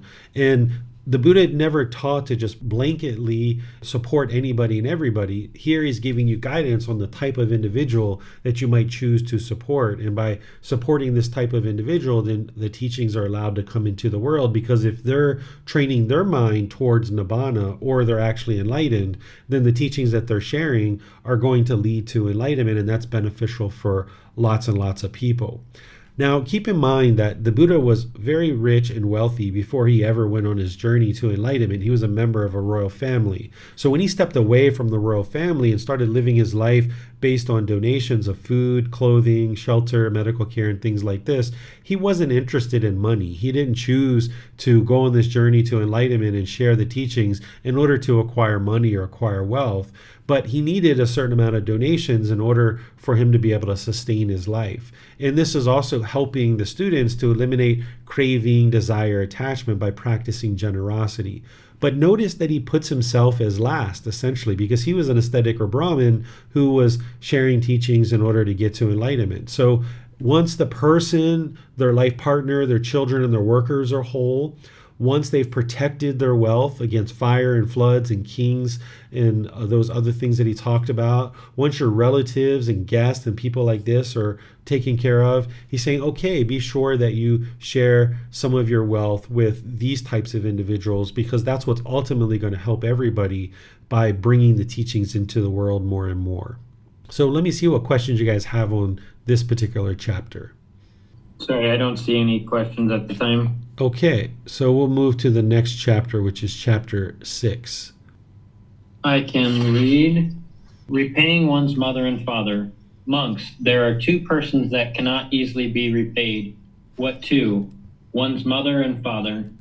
Even if one should carry about one's mother on one's shoulder and one's father on another, and while doing so should have a lifespan of 100 years, live for 100 years, and if one should attend to them by anointing them with balms, by massaging, bathing, and rubbing their limbs, and they even void their urine and excrement there, one still would not have done enough for one's parents, nor would one have repaid them. Even if one were to establish one's parents as the supreme lords and rulers over the great earth, abounding in the 7 treasures, one still would not have done enough for one's parents, nor would one have repaid them. For what reason? Parents are of great help to their children. They bring them up, feed them, and show them the world. But monks, if when one's parents lack confidence, one encourages, settles, and establishes them in confidence. If when one's parents are unwholesome, one encourages, settles, and establishes them in virtuous behavior, moral conduct. If when one's parents are selfish, one encourages, settles, and establishes them in generosity. If when one's parents are unwise, one encourages, settles, and establishes them in wisdom. In such a way, one has done enough for one's parents, repaid them, and done more than enough for them. All right. Thank you, Max. So as the Buddha was explaining in a previous chapter, where obtaining this human state is very, very rare, our mother and father are instrumental in helping us to obtain this human state. They're the ones who take on this birth. And we are the ones who are being born, but they're bringing us into the world through the work and effort that they have. And then they apply this work and effort to be able to then provide us with food, clothing, shelter, and medical care. And while I'm sure that many of us may disagree with certain aspects of things that our parents did in our life, nonetheless, they did help us to sustain our life to this point where at some point in our life, we were able to go off on our own. Whereas if at 2 years old, 5 years old, if they didn't provide us the things that we needed to sustain this life, we wouldn't be able to have this opportunity that we have now to be able to train the mind and get to enlightenment. So the Buddha is explaining here that if we took care of our parents in such a way that we actually carried them around, mother on one shoulder, father on another shoulder, and we did that for 100 years, in massaging them, bathing them, rubbing their limbs with balms, cleaning up their urine and excrement, establishing them as the rulers of the great earth and giving them all these treasures, that we still haven't done enough, because all of those things are just material possessions and things that are impermanent, essentially. He's saying, okay, even if you did these things, this isn't enough to repay our parents, because our parents have been great help to us. They've brought us up, they feed us, and they show us the world. And again, even though you might have disagreed with certain things that your parents did during your life, and you might not have done things that way, they surely helped you sustain your life, or you wouldn't be here alive right now. So the Buddha says the way that we repay our parents for this debt of gratitude that he's essentially talking about is that where we see that they lack confidence, we then encourage, settle, and establish them in confidence. And when he's talking about confidence, he's talking about when they're lacking confidence in him as being a Buddha, in his teachings, and in the community. Because in order to be able to eliminate discontentedness and experience this better way of life, one would need to have confidence. So we can encourage, settle, and establish them in confidence. And if you've done that a few times and they're just not interested, then you wouldn't continue to do that, right? If you've tried 2 or 3 times to talk to your parents about Buddhism and they're just completely rejecting it wholeheartedly, if you continue to pursue, that would be your craving, desire, attachment. But if you are indifferent and you never tried to help them at all, then you haven't done what you need to do in order to repay them. So you take this middle way, or you maybe try 2 or 3 times, but then ultimately, if they're not interested, then they're not interested, and you just let it go. If when one's parents are unwholesome, you then encourage, settle, and establish them in moral conduct or virtuous behavior, where you see them struggling. Maybe they're lying, or maybe they have profanity, or maybe they have racism or hatred or anger towards a certain group. Maybe you decide to help them to understand more virtuous behavior or moral conduct. Where you see that they're selfish, you might decide to encourage, settle, and establish them in generosity, teaching them the giving and sharing, because this is going to help them to eliminate craving, desire, attachment. And then when you see that they're unwise, then you might decide to establish them in wisdom. And the wisdom is the wisdom of these teachings. So that will help you to then repay this debt of gratitude to your parents and kind of give them back things that they've actually given you. They've given you life and sustaining your life. And oftentimes when teachings are coming into a new community, the children can potentially learn the teachings before the parents. And now it's kind of up to us to humbly, respectfully, and politely share the teachings back with our parents. But in a place like Thailand, where these teachings have been here for many centuries, the parents oftentimes know these teachings very well, and then they're sharing them with the children. But there are some situations where the children know the teachings or learn the teachings more closely than the parents do, even here in Thailand. And then we need to humbly, respectfully, politely share the teachings back with our parents. And that's where the Buddha says, okay, now you've done enough for your parents if you've tried to repay them in this way. What questions do you guys have on this chapter? Tonka has her hand raised. Go ahead, Tonka. Thank you, Max. I was wondering, if parents are not alive, is there anything we can do to kind of cultivate that gratitude, and is there anything we could do? There's nothing you can do at this point to help them because they're already gone. There's no interaction that you have. The only thing that you can do is just have those fond memories, that gratitude, that appreciation, the things that they taught you that were very beneficial for your life. Practice those things, and that's a way to honor and respect people who've passed away, is that as they've given you wisdom and the time that they've spent with you during their life, now by you practicing their teachings, that's the best way to respect and honor someone who's passed away. Okay, thank you. Mm-hmm. I believe that's all the questions we have at this time. Okay, so let's go to chapter 7. I can read that one. Affection and hatred are born. Affection born from affection. Here amongst one person is desirable, lovable, and agreeable to another. Others treat that person in a way that is desirable, lovable, and agreeable. It occurs to the latter. Others treat that person who is disagreeable, lovable, and agreeable to me in a way that is desirable, lovable, and agreeable. He thus feels affection for them. It is in this way that affection is born from affection. 2. Hatred born from affection. Here, monks, one person is desirable, lovable, and agreeable to another.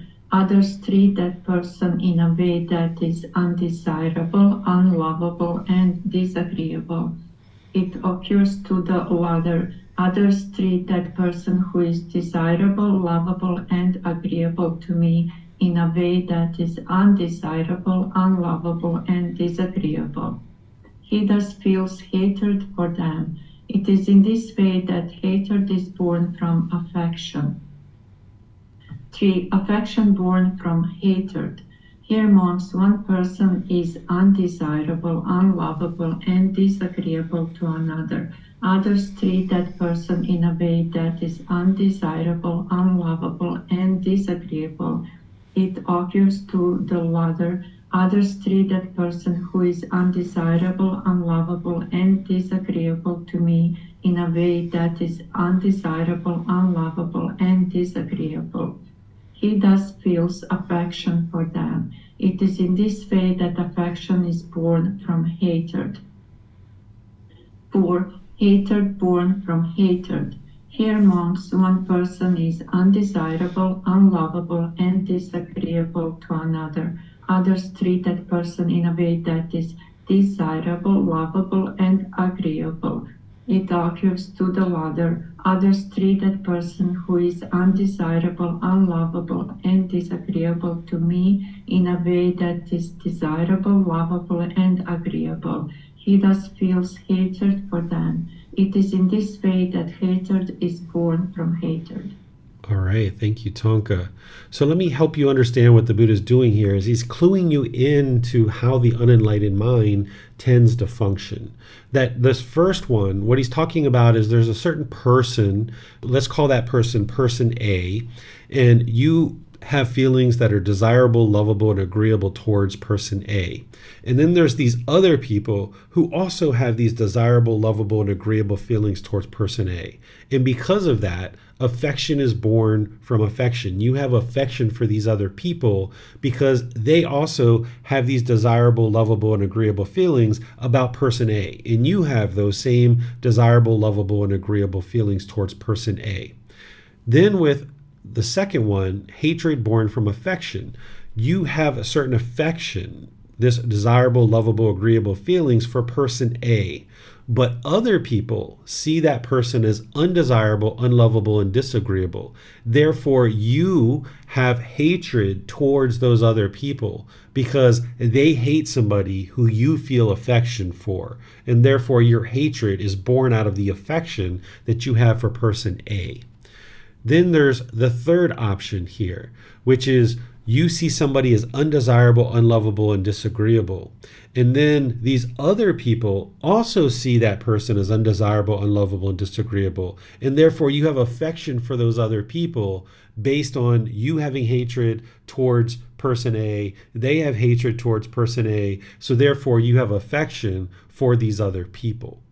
And then there's hatred born from hatred, where you look at person A as undesirable, unlovable, and disagreeable, but other people look at them as desirable, lovable, and agreeable. They have affection for person A. And now you hate those other people because they feel affection towards somebody that you hate. And essentially, by the time you get to enlightenment, your mind shouldn't be doing this at all. But in the unenlightened state, your mind might do this right now, that you might feel affection towards someone just because they have affection towards someone that you feel affectionate towards. Or you might have hatred towards somebody who is hateful towards somebody that you have affection towards. Or you might have affection towards somebody who hates somebody that you hate. Or you might hate somebody who has affection towards somebody that you find hateful. But you would like to get to the point where you have loving kindness and compassion for all beings, and your mind is no longer doing this. So the Buddha is cluing you into how your attachments to a particular person can arise either hatred or affection in your mind based on this attachment that you have to somebody. So if you absolutely think your mom's the best person in the world and you have an attachment to her, and somebody has affection towards mom, you might have affection towards them because they have affection towards your mom. But if they hate your mom, you might now hate them because they hate your mom. And this isn't the way that you should function. If somebody hates your mom, that's their hate.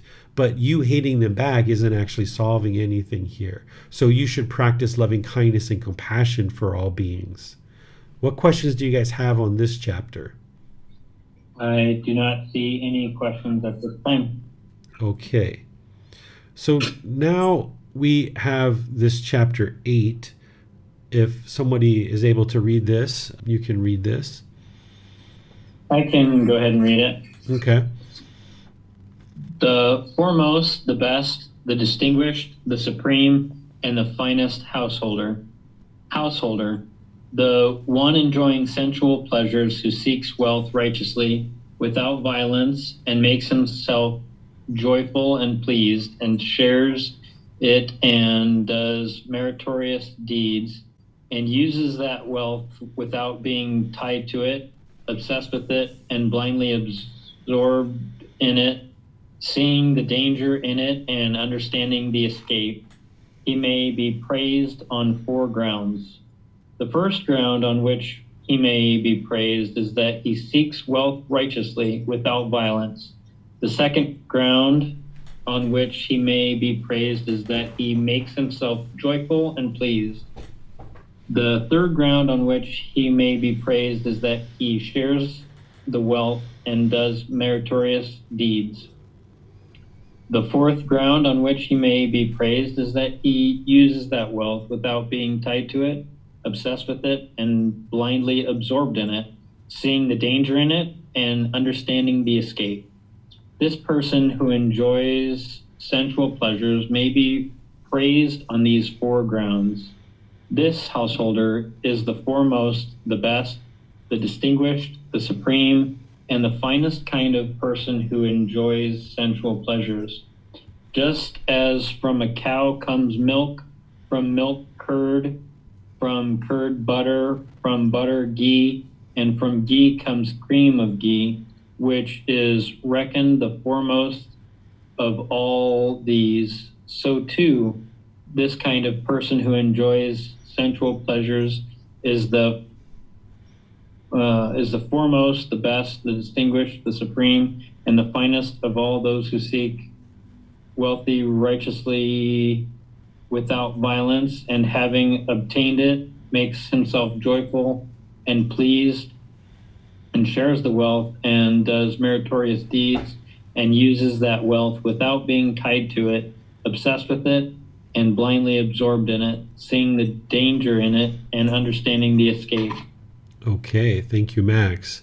So here the Buddha is talking about the craving, desire, attachment to money and to wealth, and that as long as that's there, the individual is not going to get to enlightenment. So an individual needs to train the mind to not be obsessed and blindly absorbed in their wealth. Otherwise, they're not going to be able to experience this enlightened mental state. So he talks about, firstly, this great household practitioner who would be able to seek wealth righteously, meaning practicing right livelihood without violence, without harm to other beings, is essentially what he's talking about.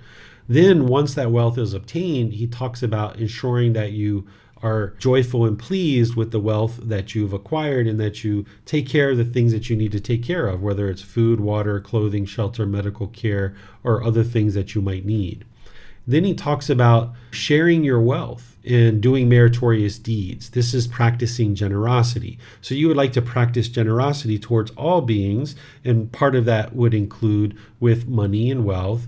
And then he also talks about it in terms of merit. What merit is practicing generosity towards the continued sharing of the teachings of the Buddha. So you might practice giving your time, effort, energy, or resources, because if you're finding certain value in learning and practicing the teachings of the Buddha, the reason why you're experiencing this value in these teachings is that for 2,500 years, people have been sharing these teachings and practicing generosity from one generation to the next, to the next, to the next.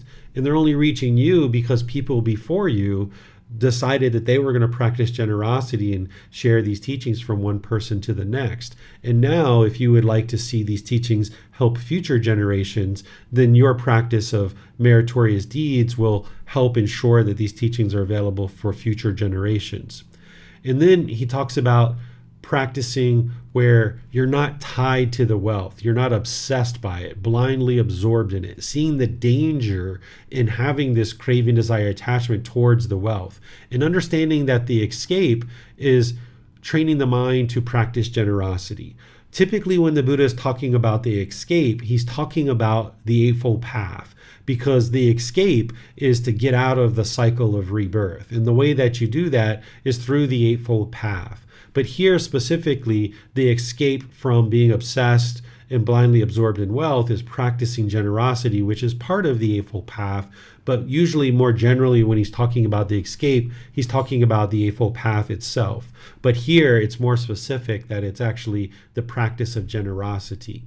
And when somebody's practicing in that way, the Buddha explains this continuous progression of how this milk becomes milk curd, curd butter, butter ghee, ghee, and cream of ghee. People during the lifetime of the Buddha would understand taking this raw milk and then refining it to the point where it becomes this highly valuable, highly desirable product of cream of ghee. And this is like the best thing that you could accomplish from this raw milk.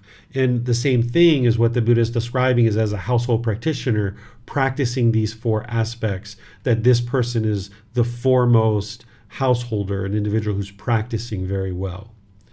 What questions do you guys have on this chapter? I don't believe there are questions at the moment. Okay.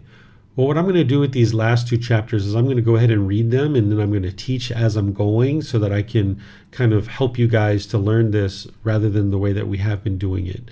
So this chapter 9, which is titled Welfare and Peacefulness in This Present Life, the Buddha is going to provide you teachings to help you experience peacefulness in this present life.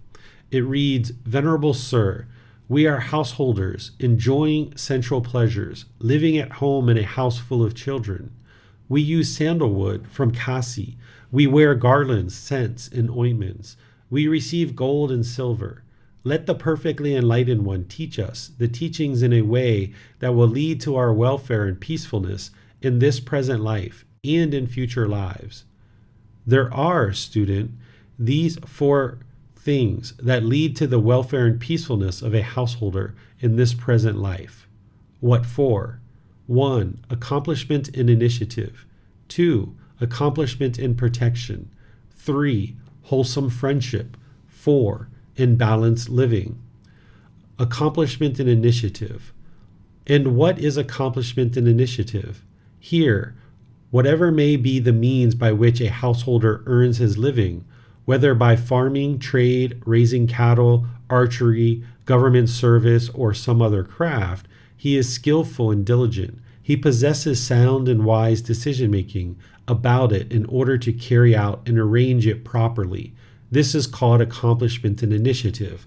What he's talking about here is whatever work that you have is to show initiative to cultivate your skills and become skillful in the work that you're doing. Because by becoming very skillful in the work that you're doing and doing that very well and very diligently, you'll be able to acquire more and more income through your reputation of delivering quality products through whatever trade it is that you're choosing to function, whatever livelihood you choose. Then with that, the next thing that's going to lead to peacefulness is accomplishment and protection. And what is accomplishment and protection?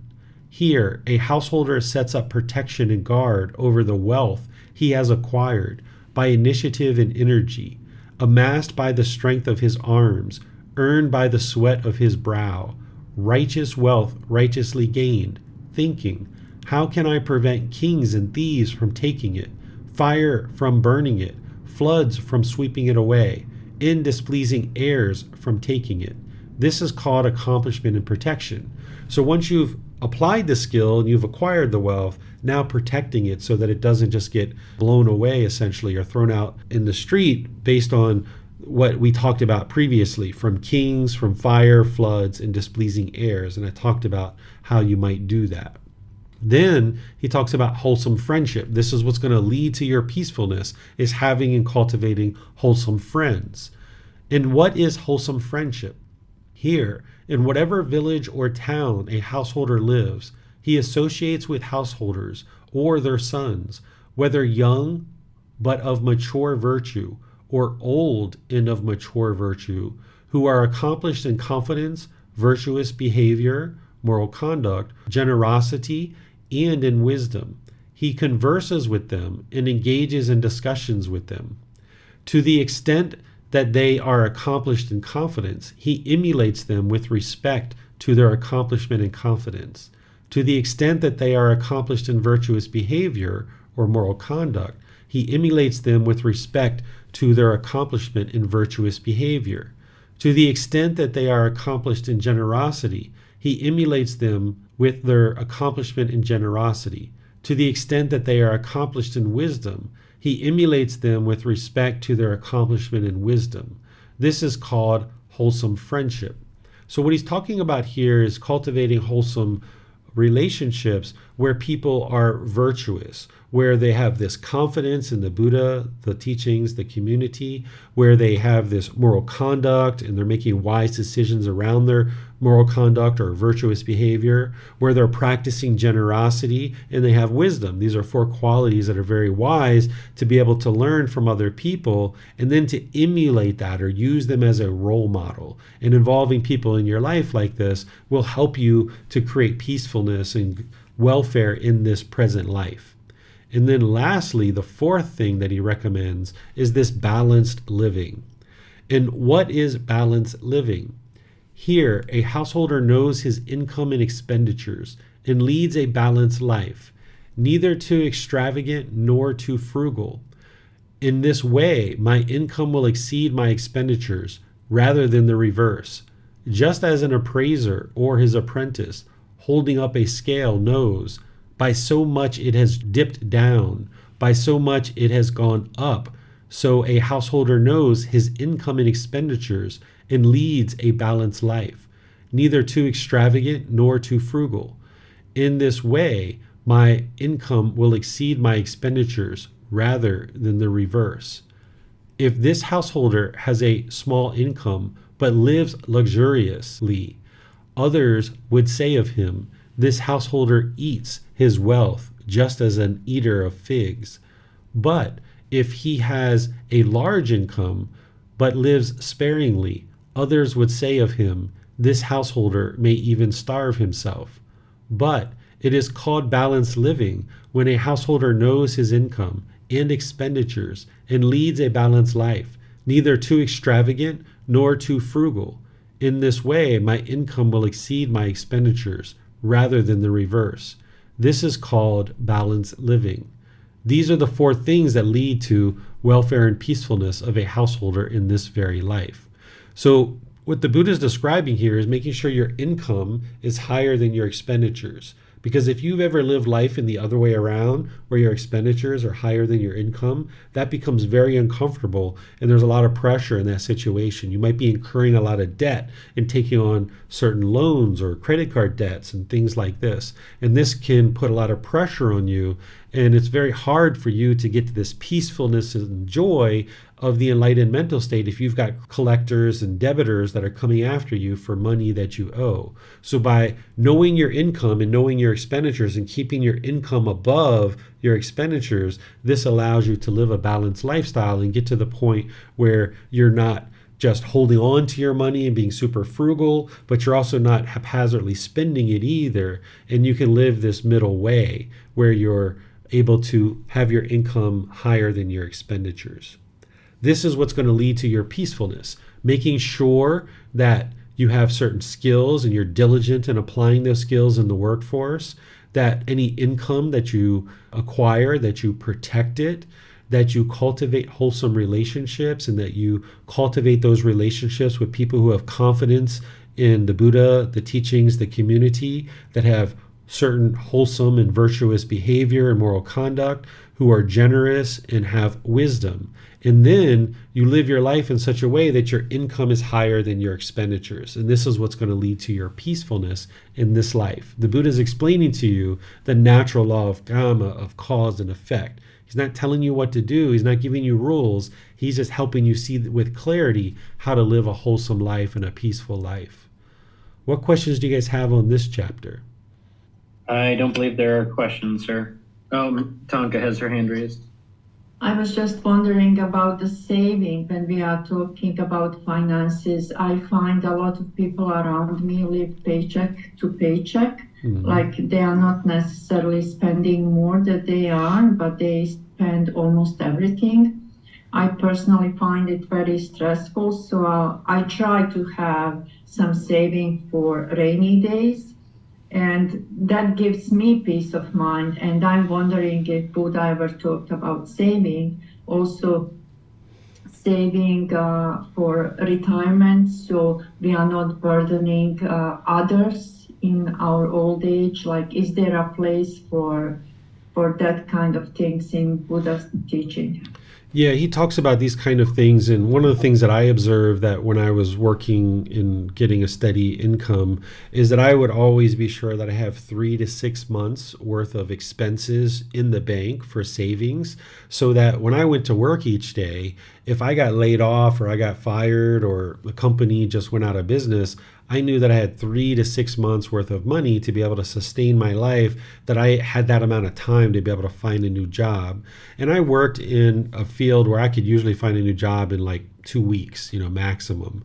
Oftentimes within a week, I was doing IT, I could find a new job. So by having 3 to 6 months worth of savings, I always felt secure going into work. And I always felt like I could apply my skills and I could speak the honest truth about what it is that I needed to apply in the business environment. Because if I got to a point where the company went out of business or people got laid off or things like this, and I did experience those kind of things at different times in my career, I was completely fine when I found out about these kind of things happening, because I had the savings to be able to take care of my life and purchasing the things that I need. So if we live paycheck to paycheck, while we might be living that way now, somebody might be doing that, you can gradually build up to the point where if you know that it's going to take you 2 weeks or a month to find a new job, you should probably store away, 2 or 3 months worth of income so that you have this as a nest egg should anything ever go wrong. And you might even decide to save up more than that. And this can give you some safety and security before you experience hard times where you might get laid off or a company goes out of business or something like this. So this is going to help bring peacefulness to your life. Okay, thank you. Mm-hmm. I believe that is all the questions right now. Okay, this next chapter is actually connected to this one, so I'll go ahead and teach this one as well, read it and teach it at the same time. This one's titled 4 Things Leading to the Welfare and Peacefulness in Future Lives. Now, the interesting thing about what the Buddha taught about what leads to peacefulness in future lives is it's the exact same things that lead to enlightenment in this life. So you would like to learn these kind of things when he talks about this, not because you're interested in a future life, but because you're interested in getting to enlightenment in this life. So this is what's going to lead to a better life in this life so that you can actually get to enlightenment. So here he shares, there are, student, these 4 other things that lead to a householder's welfare and peacefulness in future lives. What 4? 1, accomplishment in confidence. 2, accomplishment in virtuous behavior. 3, accomplishment in generosity. And 4, accomplishment in wisdom. And what is accomplishment in confidence? Here, a householder is endowed with confidence. He places confidence in the enlightenment of the Tathagata. Thus, the perfectly enlightened one is an arahant, perfectly enlightened, accomplished in true wisdom and conduct, fortunate, knower of the world, unsurpassed leader of persons to be tamed, teacher of heavenly beings and humans, the fortunate one, the perfectly enlightened one.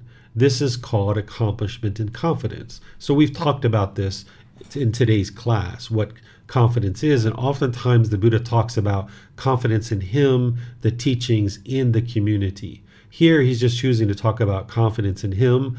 But what you would ultimately like to do is build this confidence in him, his teachings, and the community, because that's what's going to help you to eliminate doubt, that fetter of doubt. And the way that you do that is through investigating the teachings.